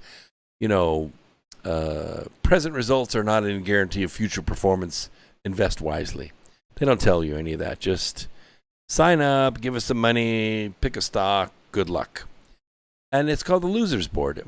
90% of the people on Robinhood lose money. And that's fine. That's, everybody wants to invest in times like this when the government's giving away money and people don't see the American dream. Okay? Lumber's gone up 300%, paint's up 300%, land has doubled in prices. Forget about it. There's no American dream. Virtual Joe has killed the American dream of owning a home. It's not going to happen. The best you can hope for is find 2 or 3 roommates and move into a 2-bedroom apartment and bunk. That's the best you can do now. That is it. Find a double-wide trailer or a single-wide trailer or be homeless. There are lots of people choose to be homeless. They just take Virtual Joe's money and live on the streets. Get a free haircut. Get handouts everywhere you go. It's a way of life. They're choosing that as a way of life. That's Virtual Joe's America. That's what's happening. And there's no reversing it unless we fix what happened in 2020. It has to happen.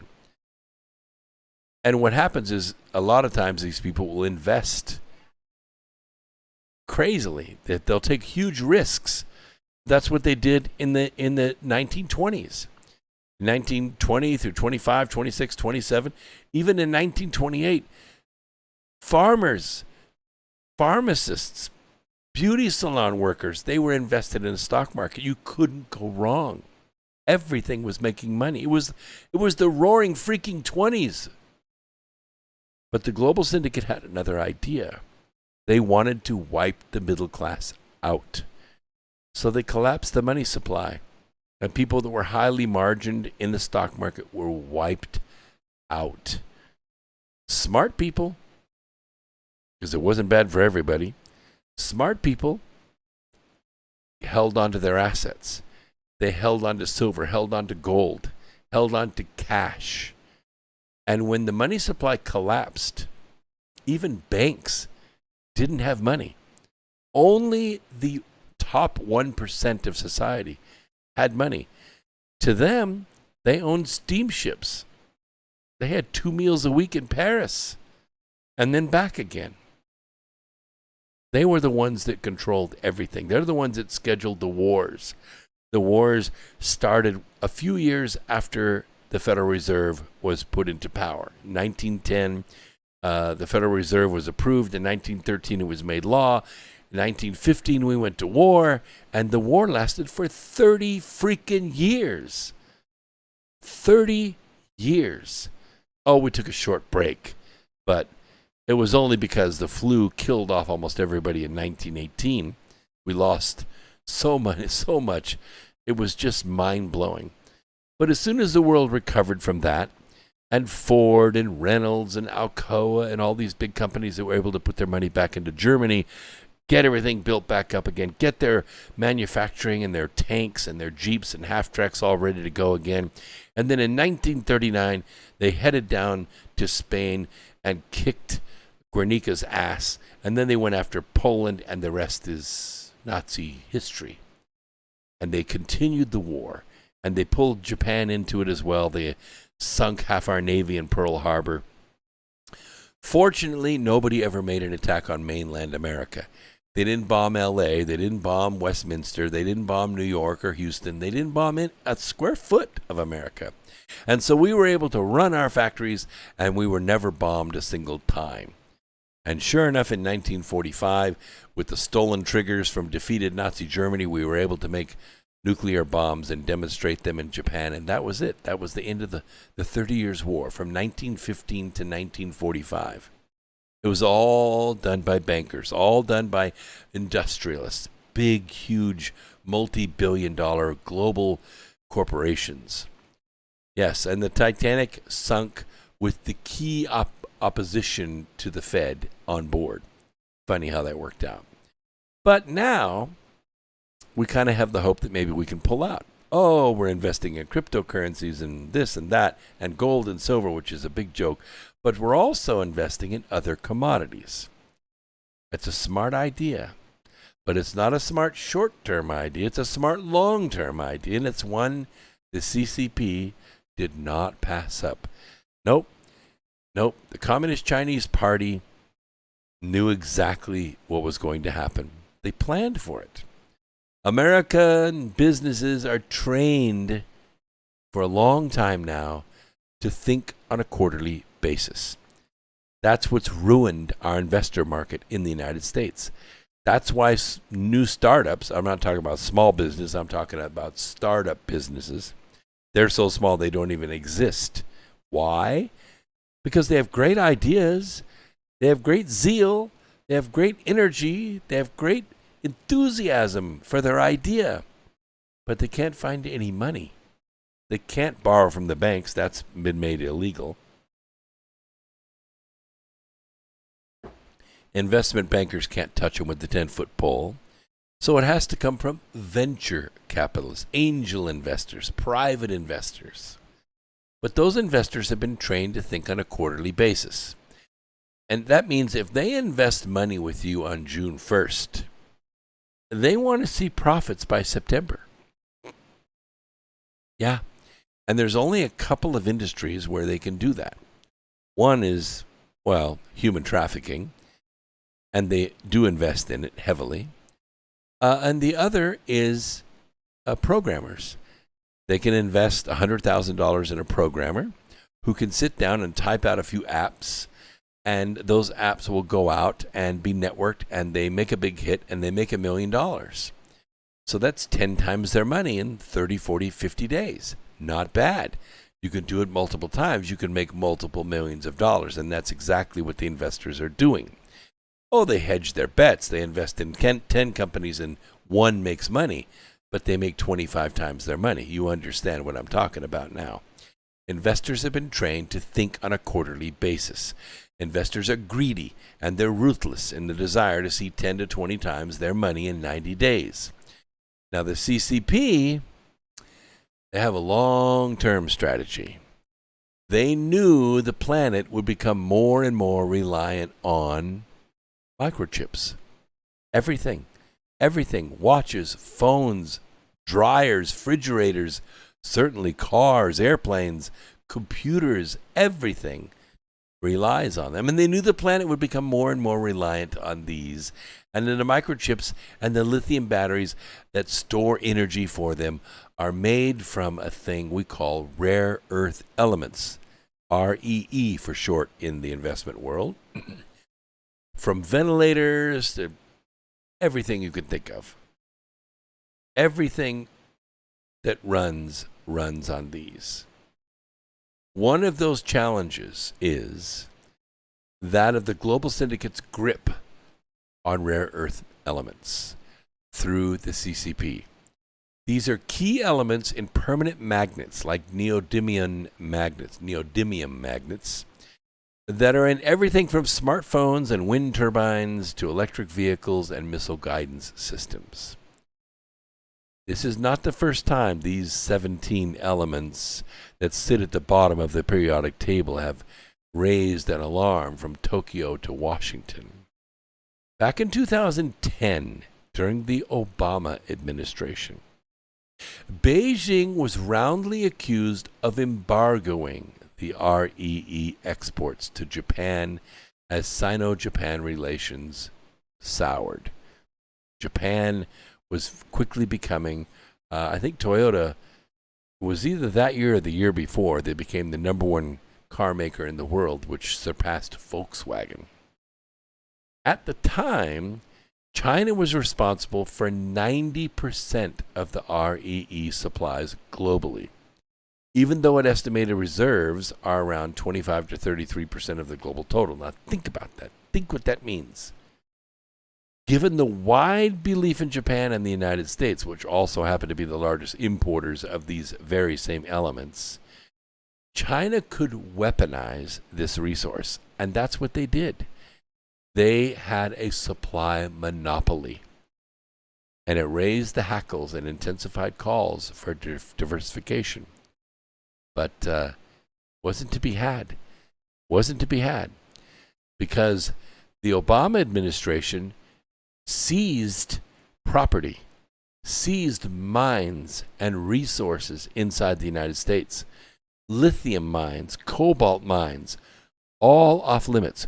Coal, there was a war on it, absolutely shut down coal production, even forbade coal miners and coal companies from exporting the coal. They totally shut down the industry. A decade since, has much changed?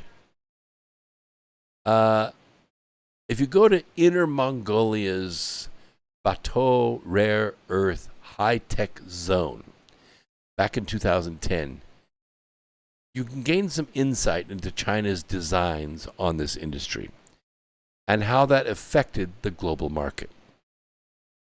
All this was, of course, subsidized and encouraged by the global syndicate. Now, it's worth revisiting this industry now to understand how its dynamics shaped Beijing's thinking and the intent on managing this resource. Because back then, we didn't have the electric world we do today. Oh, we had cell phones in 2010, but we didn't have smartphones. We made calls with them, but we didn't take pictures with them. Okay? That didn't come along until 2012, 2011, 2012, when the iPhone first made its debut. Before that, We texted on phones. We made phone calls with phones, but you didn't have data. You didn't access the internet. It wasn't, a source of news or entertainment or any of that. It didn't exist then. It wasn't as commonplace. You had the flip phone, the Motorola flip phone. It was low technology compared to today.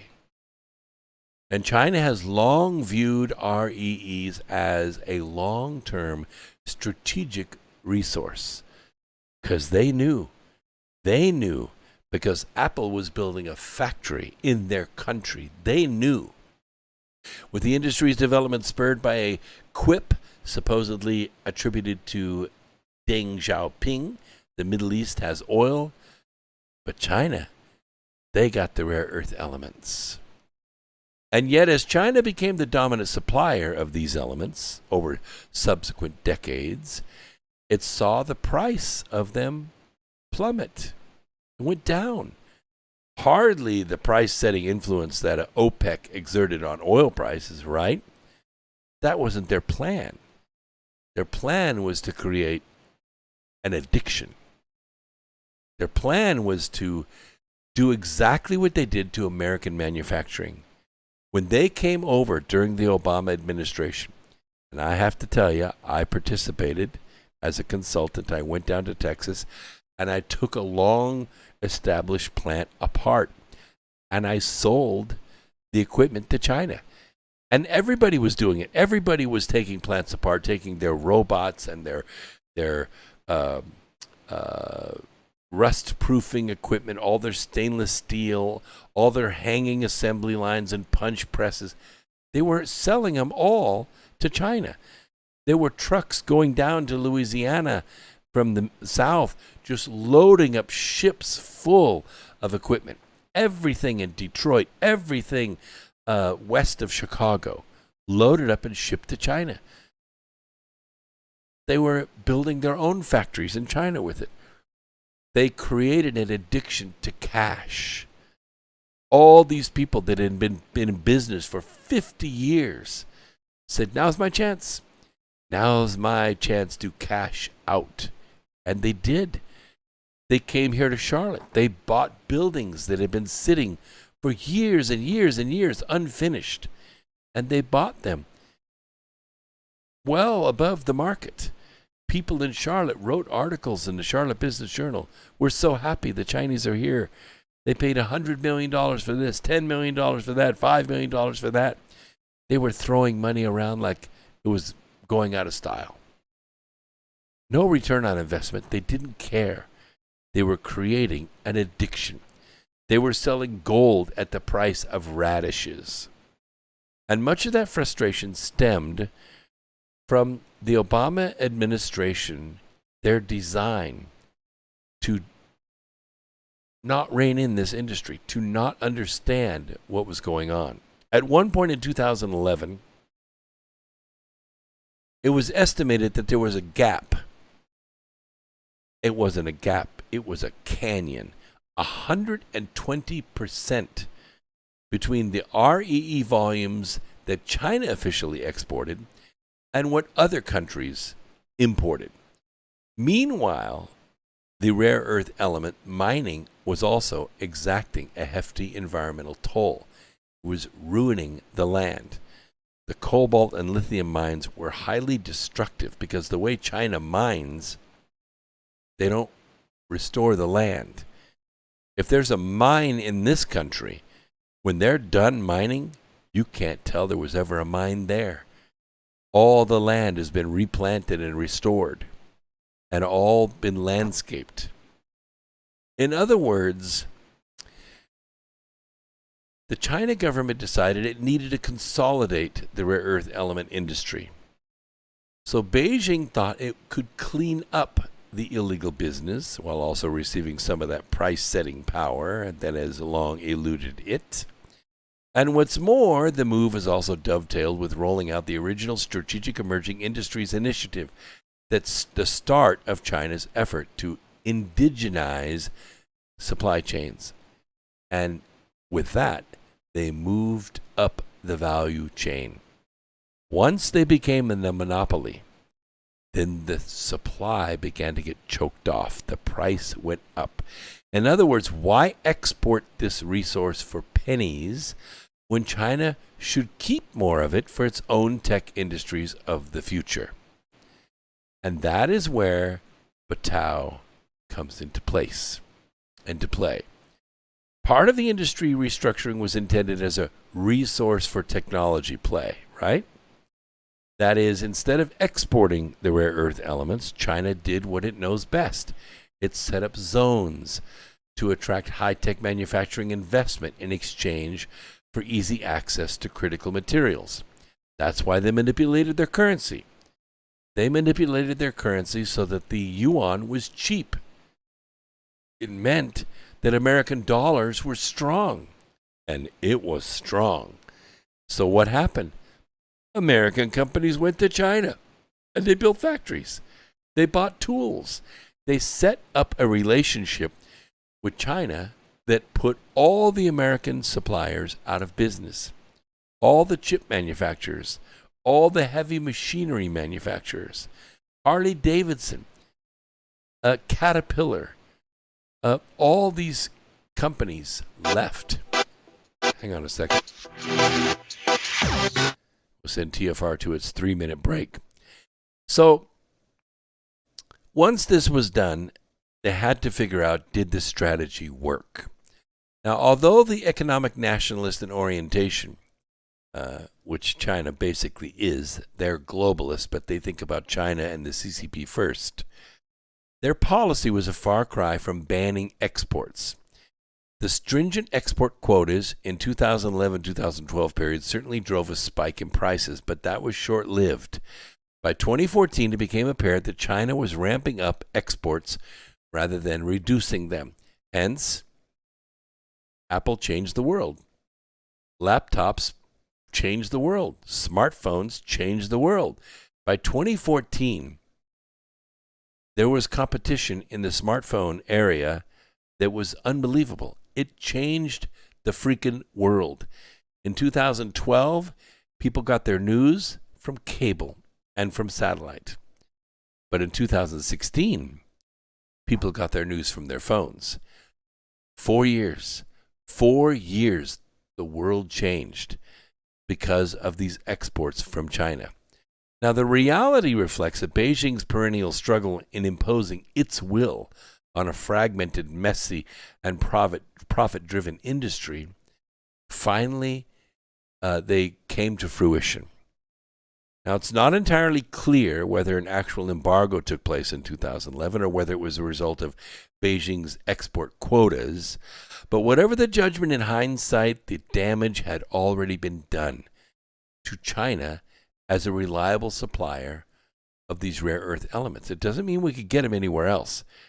They just became unreliable. It was harder to get the magnets. It was harder to get the lithium. That's why if you want to buy a lithium iron phosphate battery for your electric vehicle, you have to buy from China. Nobody else makes them. And China is just now under 60% of the rare earth element production. It's really unbelievable. The United States is a small sliver. China is almost 70%, and then Australia, Myanmar, and others. And you understand that Barack Obama had a very, very sexy relationship with Myanmar, and they put their fascist government in place. Oh, it looked like an election, but it really wasn't. And it was all encouraged with a less than above board relationship with the Obama administration.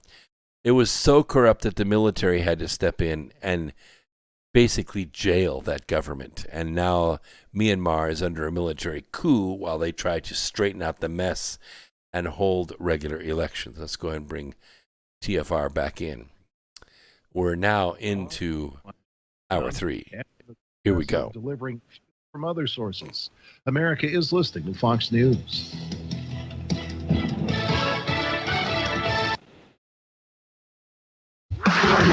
Into the truth frequency. Your protection from deception. This is Truth Frequency Radio.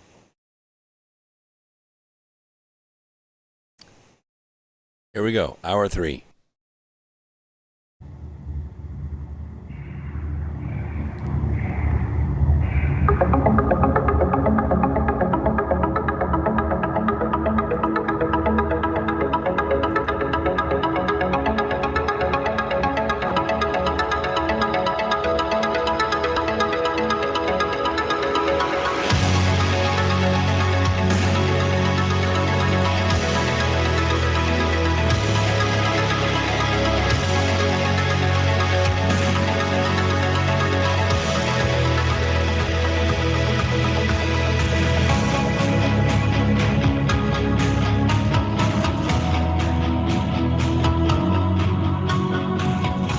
By the way, really quick, by way of information, if you've bought one of my books off Amazon, it came without a signature. I can fix that. Right here is a signature card, and it's adhesive backed. So you get the signature in this gray area here. It says the present from the future. And you peel the back off of this, and then you can stick it right in your book. So you'll have an autographed copy of the book with my original signature in it. And I'm basically giving them away. They're just the shipping. And I did this on Wednesday night, but I'm going to do it tonight because I still have this and I have an extra. This is a genuine United States Space Force, Department of the Air Force patch. This is the embroidered patch, so you could see it's significant. It's 4 inches. And I will give this to the first person that goes to my website at brooksagnew.com to the bookstore and buys a holiday package. A holiday package is the entire autograph set of the Birth Trilogy and the autographed Charm of Favor.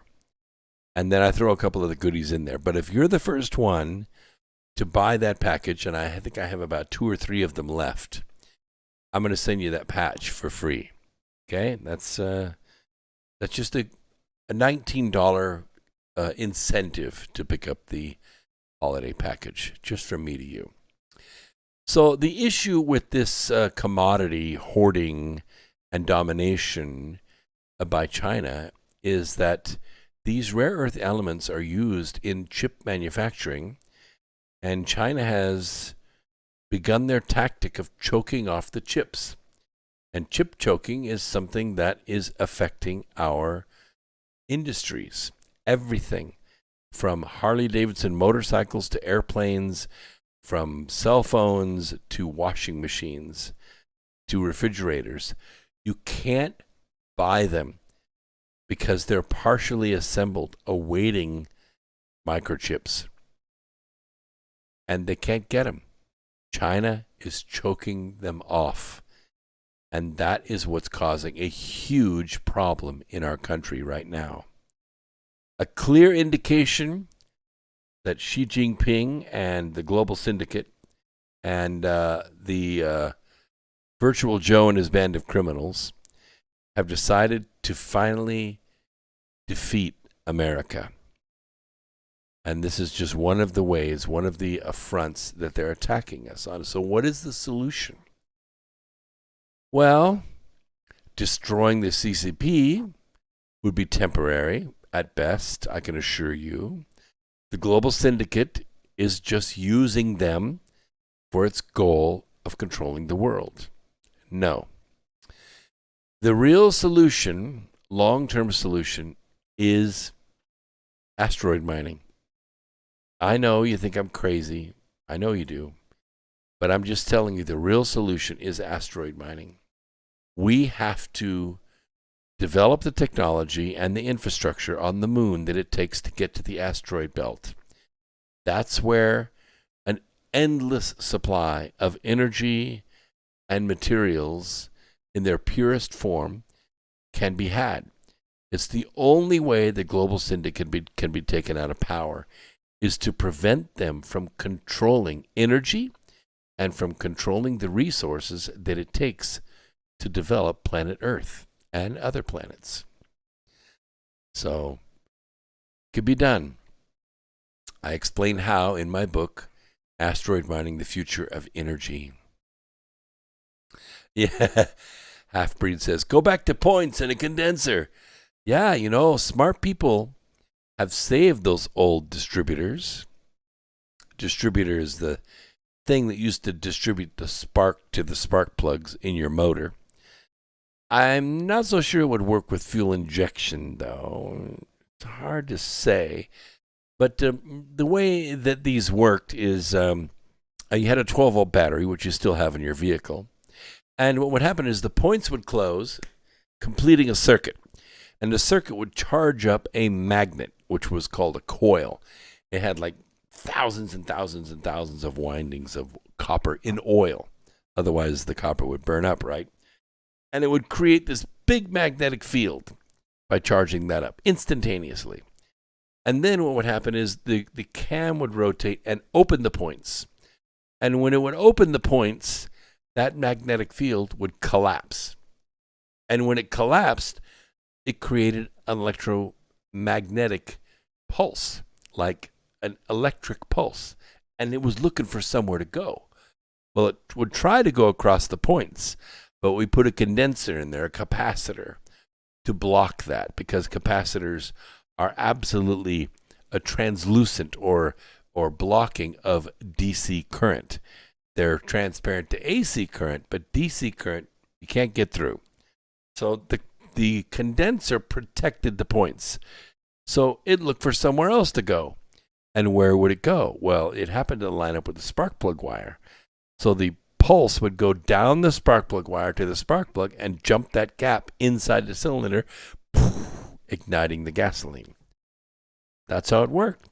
Simple technology, didn't cost $10. And it was reliable. I had to replace the points every year, but that was no big deal. They were cheap, $2 or $3. Took maybe 4 minutes to change it out, if that. A good mechanic could change it out in 2 minutes flat. And that was it. That was a low technology. But then we went to reluctors, and we went to electronic ignition, and now we use multi-pulse computer technology. It times it with sensors on the harmonic balancer of the block, and it obviously has done a lot to increase fuel mileage, because those old vehicles got about 14, 15 miles a gallon, and now they get 30, 35, 40, 50, 60 miles a gallon. Fuel injection's way, way more efficient and way more effective at supplying power to the engine. But those old points and condensers, pretty reliable when you can't get chips, right? I don't know what to do about a smartphone. I got the smartphone right here, and if they turn that off, I'll tell you what I would have to do. I'd have to go dig ditches for a living, because that's a key part of my business for sure. What is it? Lady Peregrine says the financial returns from properly educated youth is more than any other investments, including gold, I think. And I think you're right. When I was a kid, Ronald Reagan, the actor, was governor of California. And one of the things that he did during his 8 years as governor is he made all the state universities free to state residents, free tuition. And at first, people said, why are you redistributing wealth that way? But the state paid for the universities. Kids went to the universities, and they got a good education, very good education. California in those days had the best higher education in the country. And what happened was he invested in the youth of California. And California very quickly became the 11th largest economy in the world by itself, just because we had smart people. Where do you think Silicon Valley came from? It came from those kids. Where do you think the dot-com boom, the internet, all that came from? It came from those kids in Reagan's California. That's where it came from. That's where it came from. So I agree with you. But I don't believe that investing in education through the Department of Education or in the teachers' unions today is the right thing to do. I do think, and I have several people that I know that send their kids to private school. I know you're thinking, oh, so expensive. Not really. It's about $600 a month to send 2 kids to a private school, the same school. It's $7,200 a year. But when you consider that the state is spending about $7,200 a year per per kid, and that's on the low side. Some states it's $12,000 or $15,000 per kid to public school. And that in a lot of these states, especially red states, you can get a partial voucher for that money. You can't get it all. It's coming, but it's not there yet because the teachers' unions have exerted enormous political pressure on the politicians that are trying to enact these bills. But you can get a partial voucher for that money. And yes, the schools are still getting the money and the teachers' unions are still paying their teachers to stay home and masturbate. But hey, you can put your kid in private school, which means no lockdown for you. It means that your kid doesn't have to wear a mask sitting at their desk. It means your kid gets a good education. And that's worth it. Right now, I'm saving up the money to put my grandkids in private school. I don't want them going to public school. I don't want them indoctrinated the way the last 2 generations have been indoctrinated. I don't want them to come out of school woke. Not going to have it. I'll put them into private school, and they'll be smart, and they'll change the world. They'll at least understand the world. So I'm with you, Lady Peregrine, and I'm willing to put my money where my mouth is. Yes, children need to be encouraged to love others, unlike the laborious reminding of older ones. And I have to tell you that I do believe that America is a systemically racist country. Yeah, I do. And no, I'm not basing it on opinion. I'm basing it on fact. Everywhere you go, every job application, every loan application, every credit card application, every official application in this country, the system, hence the word systemic, asks you to declare your race. Yes, and I guarantee you that some, if not all, of the key decisions made as to whether you qualify for that loan or that job or that education program or that credit card has to do with the color of your skin. And that is systemically racist. The solution? Get rid of all of it. No more asking for the color of someone's skin on an official application for anything. It should be outlawed in America. Only then will the systemic racism go away. It's the only way. We have to get rid of all of it. Every bit of it. People are voting with their feet. You know that, right? You've seen it. The U.S. Census Bureau released its once-in-a-decade national census on April 26th. It was very recent. And the cool thing about this information is that Marxism is not popular with most Americans. Hate to tell you. 7 Marxist states will be down 1 member of the House. California, Illinois, Michigan, New York, Ohio, Pennsylvania, and West Virginia, and Colorado. 1 Marxist state gained a seat, as illegal aliens were counted in that state as residents on the census, and that was Oregon. Patriot states all gained citizens. Florida, Montana, North Carolina, and Texas all gained congressmen. Yeah, California, New York lost. Ohio, Pennsylvania, West Virginia, Colorado lost. That doesn't happen unless people are moving out. Citizens are leaving those states. States that consistently grew faster than the national average over the past 10 years are in line to gain representation in Congress, while the Marxist states are quickly losing creditworthiness. States add population 3 ways. Think about it. It's pretty logical, scientifically proven. They either have more births than deaths. That's the natural way. They attract more people from other states than move out. That's known as domestic migration. Or they attract migrants from other nations, both legally and illegally. Democrats fought vigorously to prevent President Trump from asking for the census to verify citizenship status. As expected, illegals were included in the formula for calculating congressmen, and yet Marxist states lost representation. You know what that means? That means way more citizens must have fled those states at much higher rates than reported. For some 20 years, more Californians and New Yorkers have left their respective states than have moved into them from elsewhere. That's a long time, 20 years. Of course, it has mostly to do with the expense of living there. People can't do it, coupled with the nation's highest state income taxes.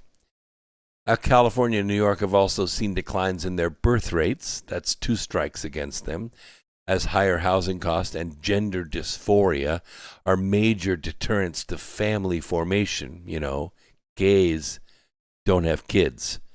Okay? It's just a biological fact. Okay?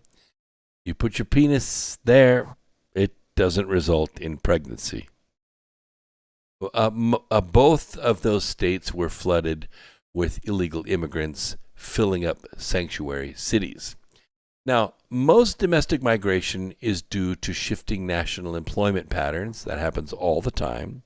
States with higher cost, land, labor, taxes, regulatory compliance, energy, they lose out to states with lower costs.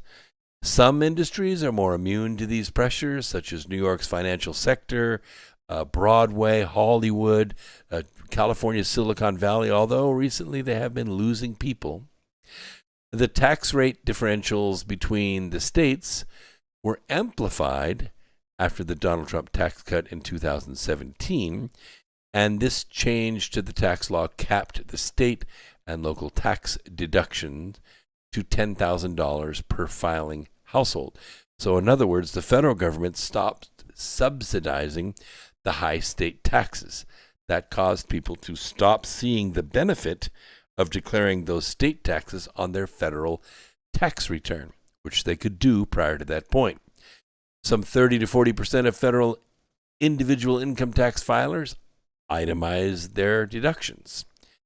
And before the change, taxpayers could take an unlimited deduction on their property taxes and either their sales taxes or income taxes for the state on their federal taxes.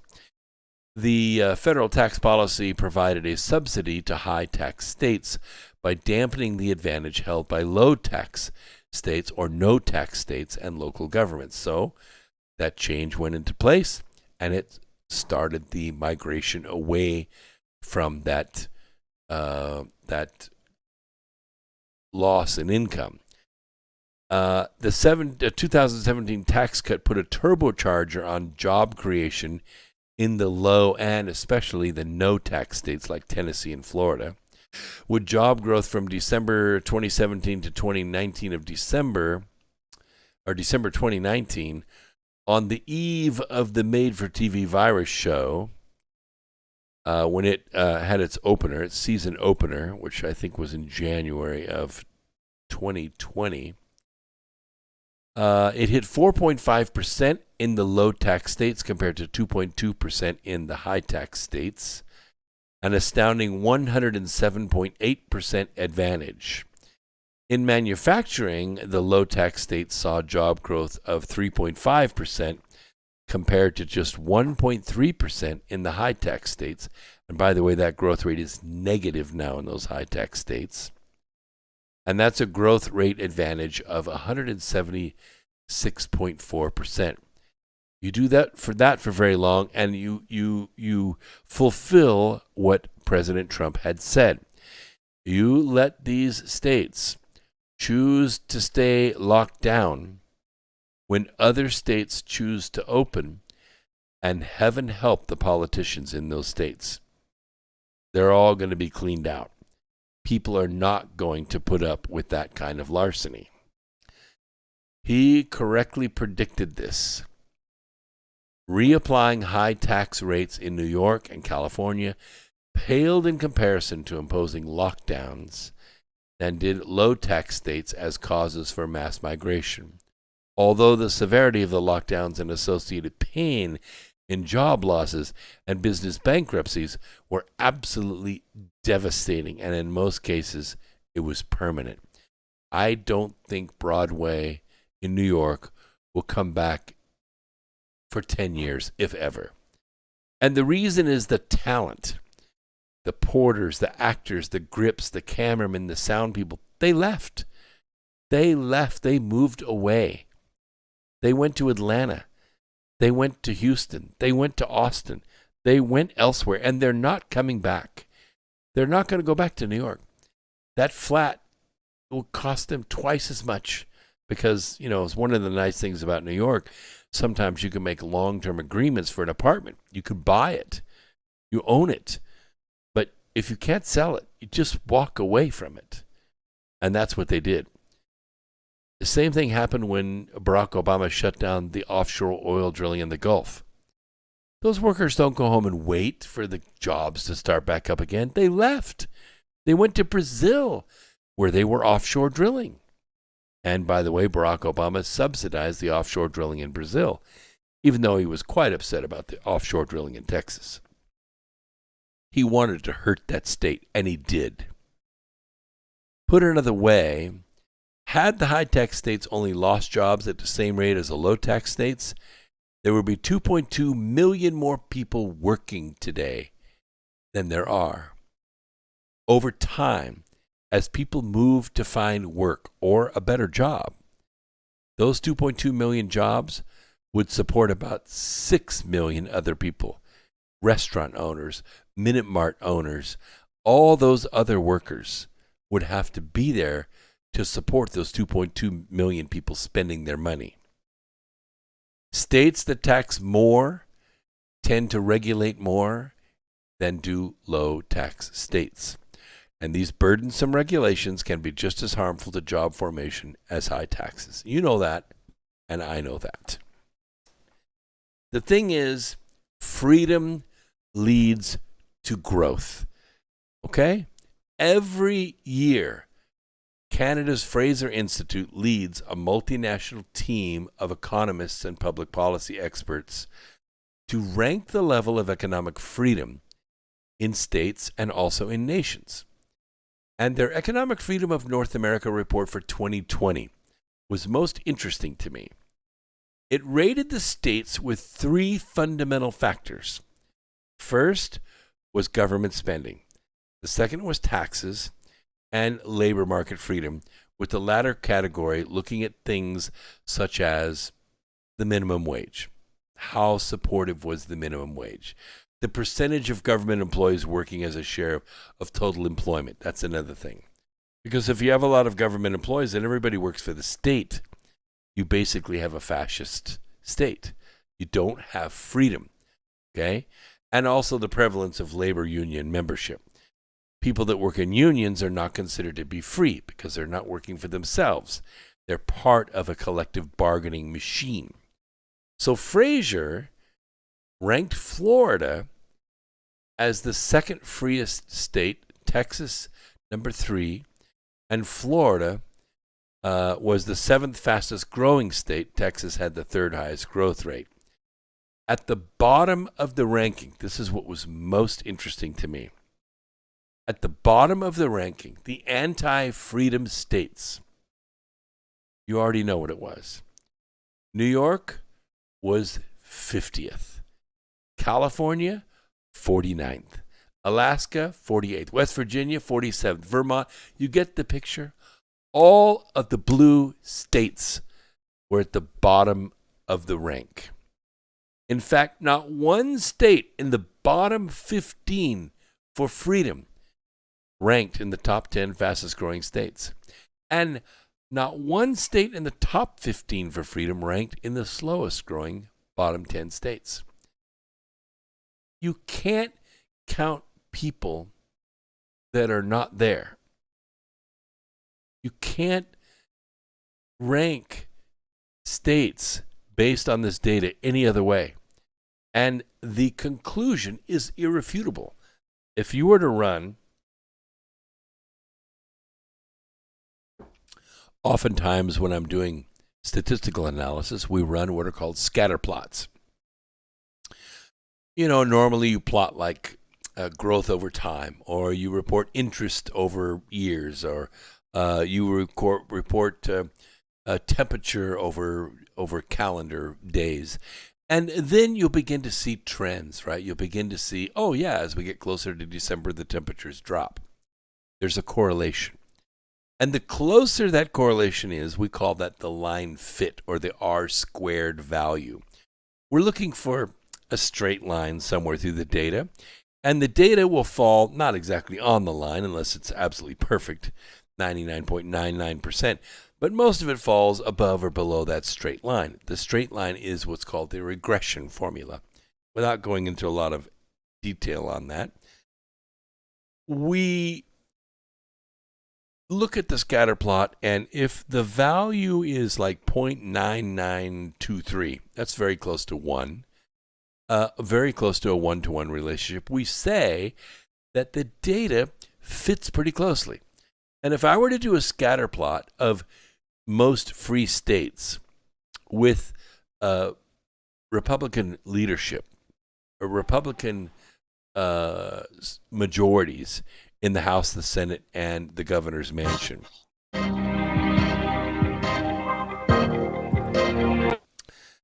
we would find a 1-to-1 relationship. That scatter plot would be perfect. You're not going to find a blue state, a state that's run by a liberal Democrat, that is also a free state. And somewhere along the line, I try to make this information available to the general public. Because they need to know, because you need to know. If you live in a state, Oregon or Washington State or California or Delaware or Vermont or Virginia, you need to know what's going on. You need to know why your working environment, your economic environment in your state is crap. It's crap because you have Democrats leading your state. Our nation is in a pile of crap right now because of Virtual Joe and his band of criminals that are running the entire government. They control the executive branch, they control the legislative branch, and they control the judicial branch. And they have for all but 40 years of this country's existence. They have for all but 40 years. 40 years, and it's not contiguous by any means, Republicans have controlled all three of those bodies. The rest of the 245 years that this country has been in existence has been controlled by the other side. It's been controlled by people who are trying to destroy America. It's a good question, Eternal Few, in the chat room. He asked the question, West Virginia. Portions of West Virginia. When you talk about Appalachia, you talk about the coal-dependent sections of West Virginia. It is very conservative. And, I think, Manchin can be counted on sometimes to be a deal killer. I don't know why he keeps getting reelected. He's obviously a good campaigner in that state. He has a good political engine in that state. But West Virginia lost against the federal government. They were almost wiped out. I thought they were going to become a federal territory, to tell you the truth.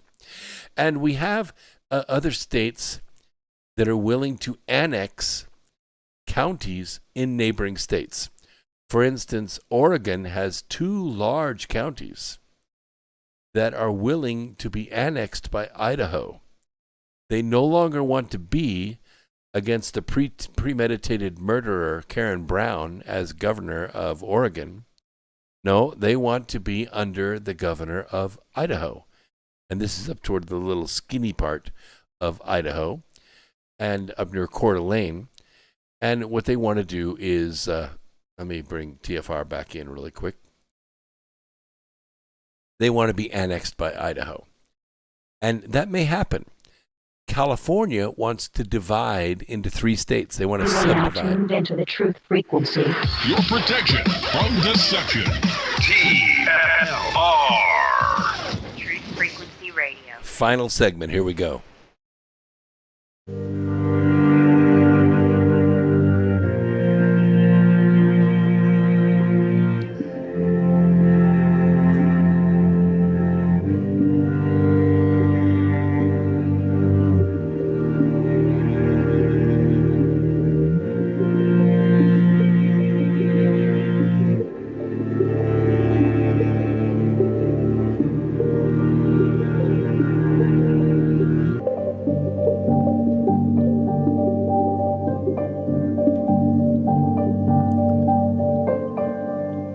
So what we're seeing basically is a struggle between Marxists, and I just say that as a general name. What they're really trying to do is remove freedom and liberty from the earth and have everybody dependent upon the state.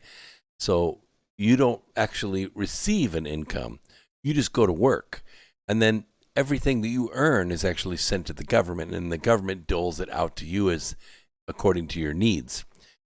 Forget about private home ownership. That's going to go away.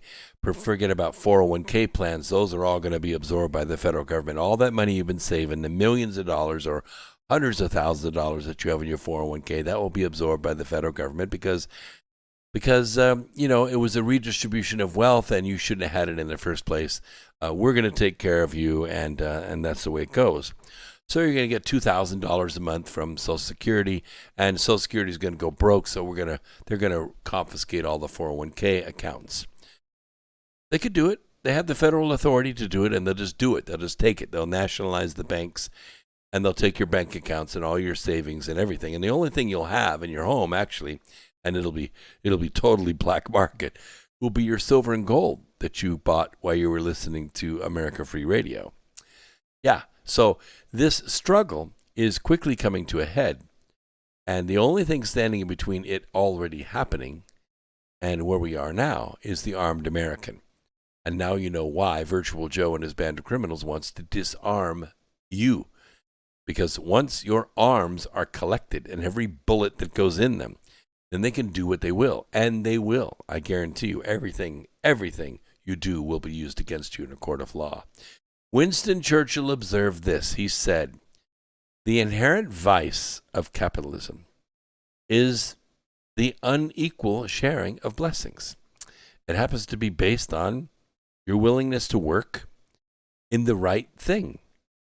Obviously, if you work hard as a concrete poet and part-time abstract portrait painter, you're not going to make as much money, a nice living, a nice home, and be able to support a family as someone who, say, got a degree in mechanical engineering and works in a plant, improving manufacturing or starting a company making a more efficient air conditioner or road surface materials.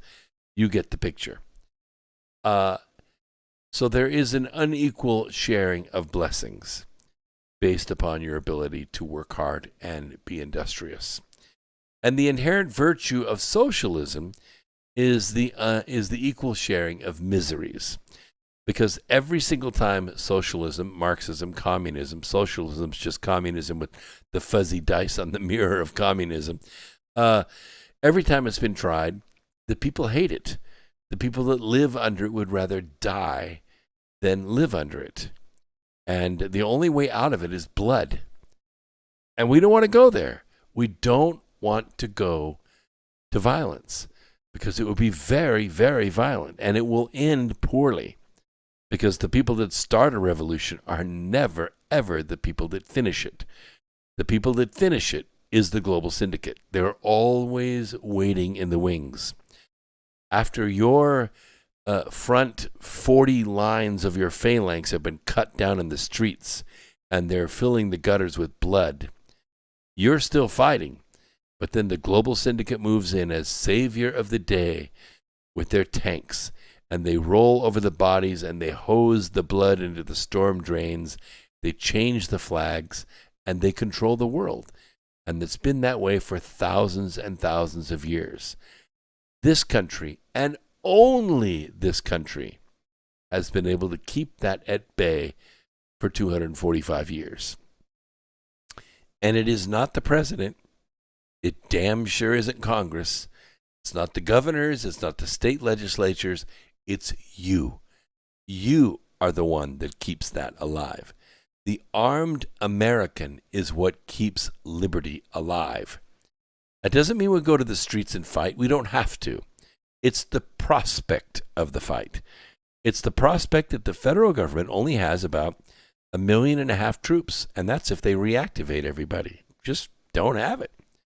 And we have a constitutional wall called posse comitatus that does not allow federal troops to be used on American soil.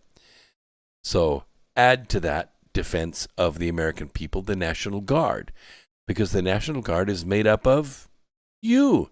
You're the ones that make up the National Guard. And if the National Guard is ordered out to conquer the state of South Dakota, they're not going to do it. They're not going to march on South Dakota. They're not going to march on Montana. They're not going to march on North Texas or California. They won't do it. The troops will not do it. They'll secure the border. They'll clean up after a hurricane or earthquake or a tornado or something like that. But they're not going to march on American citizens. It will never happen. Why? Because it will be a civil war that's epic. You're talking about 2 or 3 billion rounds of ammunition. You're talking about 150 million armed Americans, and most of them are pretty damn good shots. And when they're fighting for their land, when they're fighting to protect their families, it's the biggest, most well-trained, most well-armed, most well-motivated army in world history. You're not going up against them. The only way you would go up against them is if the American government nuked its own people. It's not going to happen. Yes, the CCP tried to kill us with the made-for-TV virus, but it wasn't ready for prime time. Our immune system kicked it, and as you heard in the beginning of this program tonight, you could take ivermectin, and it won't touch you. It won't touch you, and if you get it, you can cure yourself with ivermectin. We've already talked about it. The medical papers are there. The links are there. The link will be in my newsletter, and you can look it up yourself and read the paper yourself. I encourage you fact checkers to do it. Do it, because it's the truth. I'm just saying, we're not between a rock and a hard place yet. It's only been about 110 days of this disaster, which was the 2020 selection. By the way, I have a little bit of news on that. No, I don't have any inside information out of Arizona. I wish I did. Cyber Ninjas have been doing a great job there. They have asked for the routers and the passwords.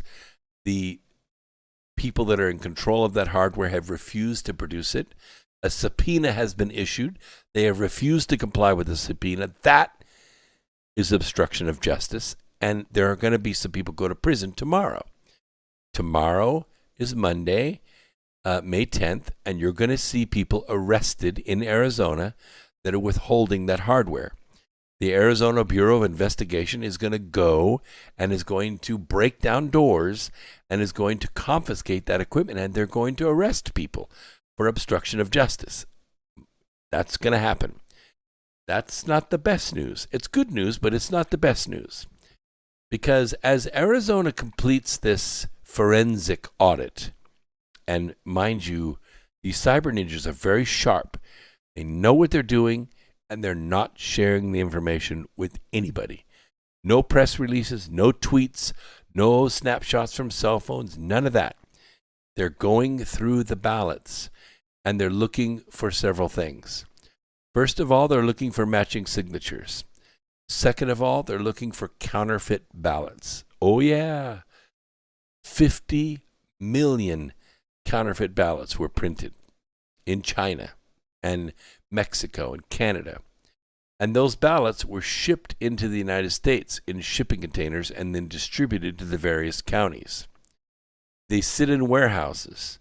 And when those 6 states stopped their count in the middle of the night, which I predicted would happen in April of 2020, I predicted that it would happen. 5 or 6 states would stop their count, withhold their electors, Then they called up Ballots R Us, said how many ballots they needed to have delivered in enterprise rental trucks and Lamborghinis. They showed up with containers full of hundreds of thousands of ballots, which they dropped into the system, ran into the counters, and when the sun came up, Virtual Joe and his band of criminals was in power. Because winning is everything. Winning is everything. No matter how you get there, winning is everything. Because once you win, you can make policy and you can clean up the mess. Except for when the election board in that state smells a rat and they begin to take legal action. It took them a while. Remember, the election was in November. It's now freaking May of the next year. And they're just now taking action. That's how long it takes to get through the legal morass that the global syndicate can set in your way. But that audit is taking place. And when they look at the paper, they're going to find that counterfeit ballots. And remember, Donald Trump lost Arizona by only 11,000 votes or 14,000 votes. I expect they're going to find between 240 and 260,000 counterfeit ballots in the system. They're going to set those aside, and Trump is going to win Arizona. And that's going to cascade. I understand that Michigan has also, the state legislature has ordered the forensic analysis of the election in Michigan, which means that the Michigan governor that's up there, Miss Gretchen, she could lose her job. Maybe she didn't win the election. Well, they'd like to see that. They hate her. Anyway, you're going to see these 6 states fall. And when that happens, it's probably going to be 180 days by the time that's done. But that 180-day election of Virtual Joe and his band of criminals comes to an end. Yes, it comes to an end. President Donald Trump resumes his presidency. His cabinet moves right back into place if they're willing to serve. And the global syndicate is going to lose one of the biggest battles in history. What is that, Stoker? It's in capitals. Do you have time to address spike protein threats? I believe I did in the first segment. We talked about ivermectin. Ivermectin is what stops the virus from dividing in the human body. Okay? So you take these little 3 milligram ivermectin tablets orally. You don't have to take an injection. It doesn't change your DNA at all. You take these little tablets and you will never get the virus. Ever. It fights off the formation of that virus, and that you're the factory in the virus. So the spike protein has no effect on you because it's going to go in the body and out of the body. It's never going to have an effect on you. If you're sick with the virus right now, the made-for-TV virus, you could begin taking ivermectin tomorrow. Just call up your doctor, have him prescribe it, go pick it up at the Walmart pharmacy or the CVS, and start taking it, and you're done. You're cured. You don't have to take the jab right now. You can wait. Just wait and watch what happens to 140 million Americans. I'm willing to wait. So if this election forensic audit takes place in these 5 or 6 states, it could go further than that. It could go to all 30 states that use the Dominion voting equipment. All 30 states. It means what we already know. Virtual Joe only got 1% of the vote. 1%.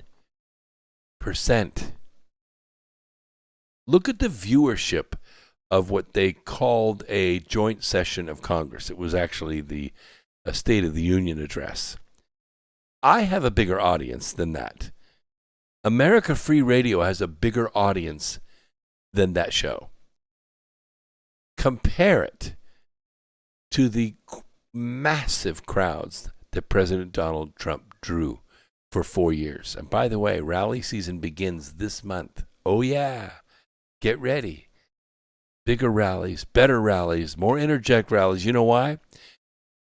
People are pissed. In fact, people are so mad. I have friends all over the country that write me from time to time, call me, and they tell me they think Donald Trump is in charge of this. That Donald Trump actually allowed this to happen. Could have stopped it. It would have been messy. But he allowed it to happen so that we would be so pissed off after 110 days of Virtual Joe and his band of criminals that we would beg for him to come back into the White House. Nobody's in the White House right now. Nobody's there. They're all in Atlanta or Louisiana or wherever it is there. They don't go to the White House. They're not there. That whole fenced-in area is all abandoned. The only thing, occasionally some people go to Congress. Pelosi goes there and votes in proxy. It's not like what it was. It's not like the public could go in and see Congress operating. It doesn't work that way. What is it, Brian? If so, me takes the jab. See if you can have their boat. I don't get it. I'm missing something, Brian. You're leaving something out of that post. I don't understand it. Yes, I believe it's going to be real bad, but it's going to be quick. It's going to be quick. I don't think there'll be any violence. I think this will fall apart like a daisy smack with an iron. That's why you haven't seen Kamala Harris anywhere. You haven't seen her anywhere because she knows. People can't figure it out. Is she Canadian? I don't know. Is she Indian? Who could tell? Is she Jamaican? Yeah, most likely Jamaican, but she's not American. She wasn't born to Americans. She hasn't had American education. She doesn't qualify to be president of the United States. Just wait. Just wait. Oh, we haven't had the argument because we don't need to have it yet. But she's not qualified to be president of the United States. That's why you don't see her going anywhere or doing anything. She hasn't gone to the border, hasn't paid any attention to anything. She's broken a few ties in the Senate. Big deal. Big deal. It's just proof positive what sexual favors will get you. I don't mean getting them. I mean giving them. Let's talk a little bit about space. I like space, Grumman's space progress. Well, all the news has been about the private companies making huge progress in space, and it has been epic. The big boys, they're not sleeping. With the successful docking of Mission Extension Vehicle 2, or MEV-2, to the Intel satellite last month, Northrop Grumman not only repeated the task of successfully attaching one of their MEV spacecraft to a functioning satellite, but also successfully proved the ability to grab a still transmitting telecommunications satellite without disrupting service. You didn't have a disruption in service, did you? Nope. They didn't crash it. They didn't move it. They didn't disable it. It was brilliant. The success of both the MEV-1 and the MEV-2 has led to an increasing interest in the use of those crafts after their current 5-year missions with their present satellites are complete. Meanwhile, Northrop Grumman has already begun work on the next generation of remote on-orbit servicing, and a very important thing which private industry has not yet come up to speed on. They have some ideas, but nothing's officially been launched. Debris cleanup vehicles. You know, and I know, heck, we just saw yesterday that chunk of Chinese crap come in, hit the atmosphere, and China didn't do anything. They said, well, hey, 4/7 of the earth is covered with water. Odds of that, it'll be okay. It'll land in the water. And it did. But you know what? There were people that filmed it hitting the atmosphere, streaking across the sky, heading for the Indian Ocean.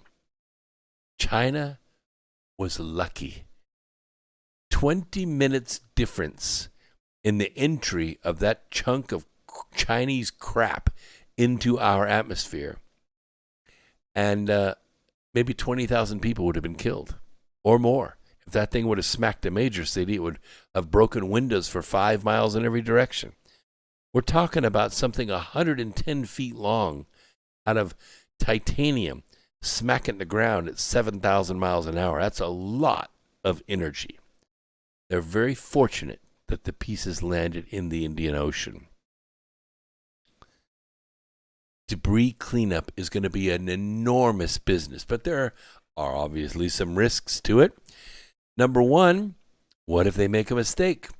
What if they put a tether on a satellite, it begins to drag against the atmosphere, and it burns up in the atmosphere, and it lands in Santa Monica? Not a good day for Santa Monica or for Northrop Grumman or anyone else who tries to grab it. The number two is, what happens if that satellite belongs to somebody? All that gold and platinum and technology that might be inside that satellite, it belongs to the company that put it up there. Oh, so whoever grabs it up there and pockets it and tries to bring it back to Earth with a parachute, even though it's salvage rights, they're going to be lawsuits to the end of the earth over that stuff.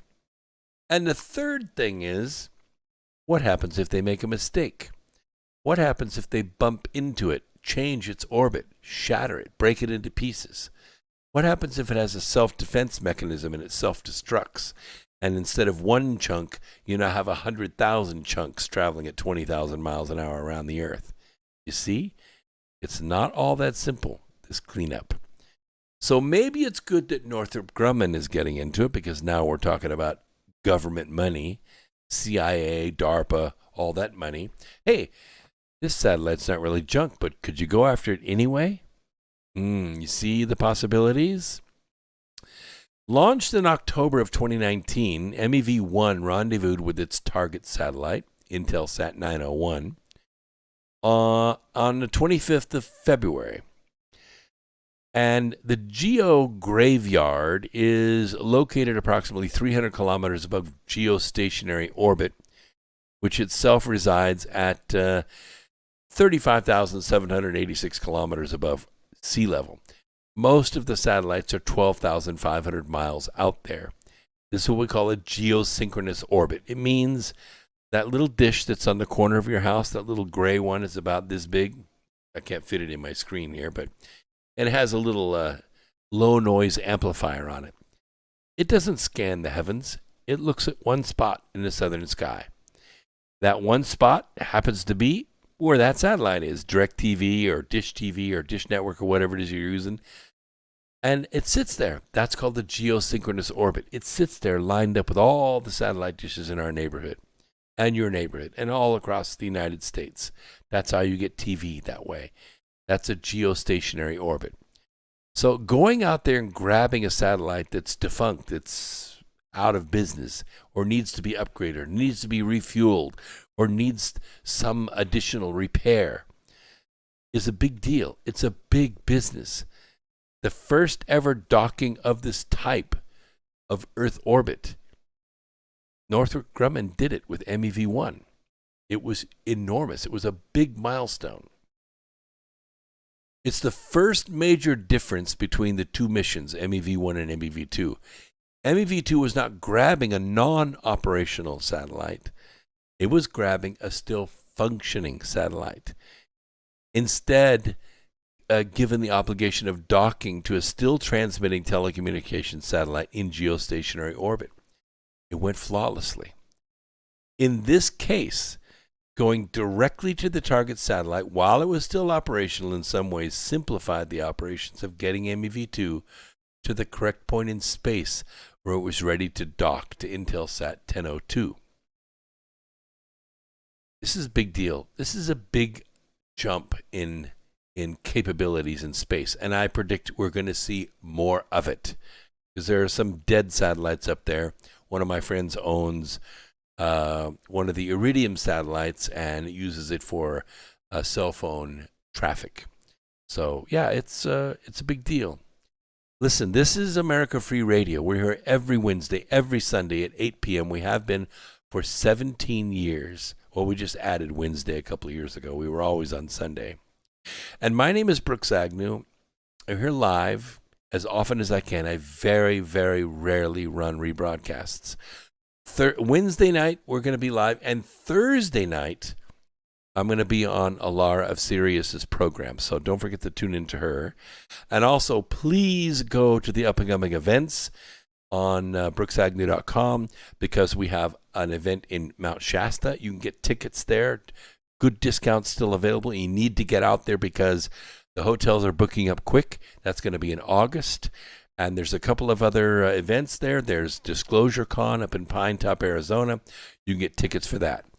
We will see you Wednesday night at 8 p.m. right here on America Free Radio. Peace, Earth Explorers. Now go and look for the good in others and help it to grow a little bit every day. And before long, you will have saved the planet. We'll see you on Wednesday night. Be good out there.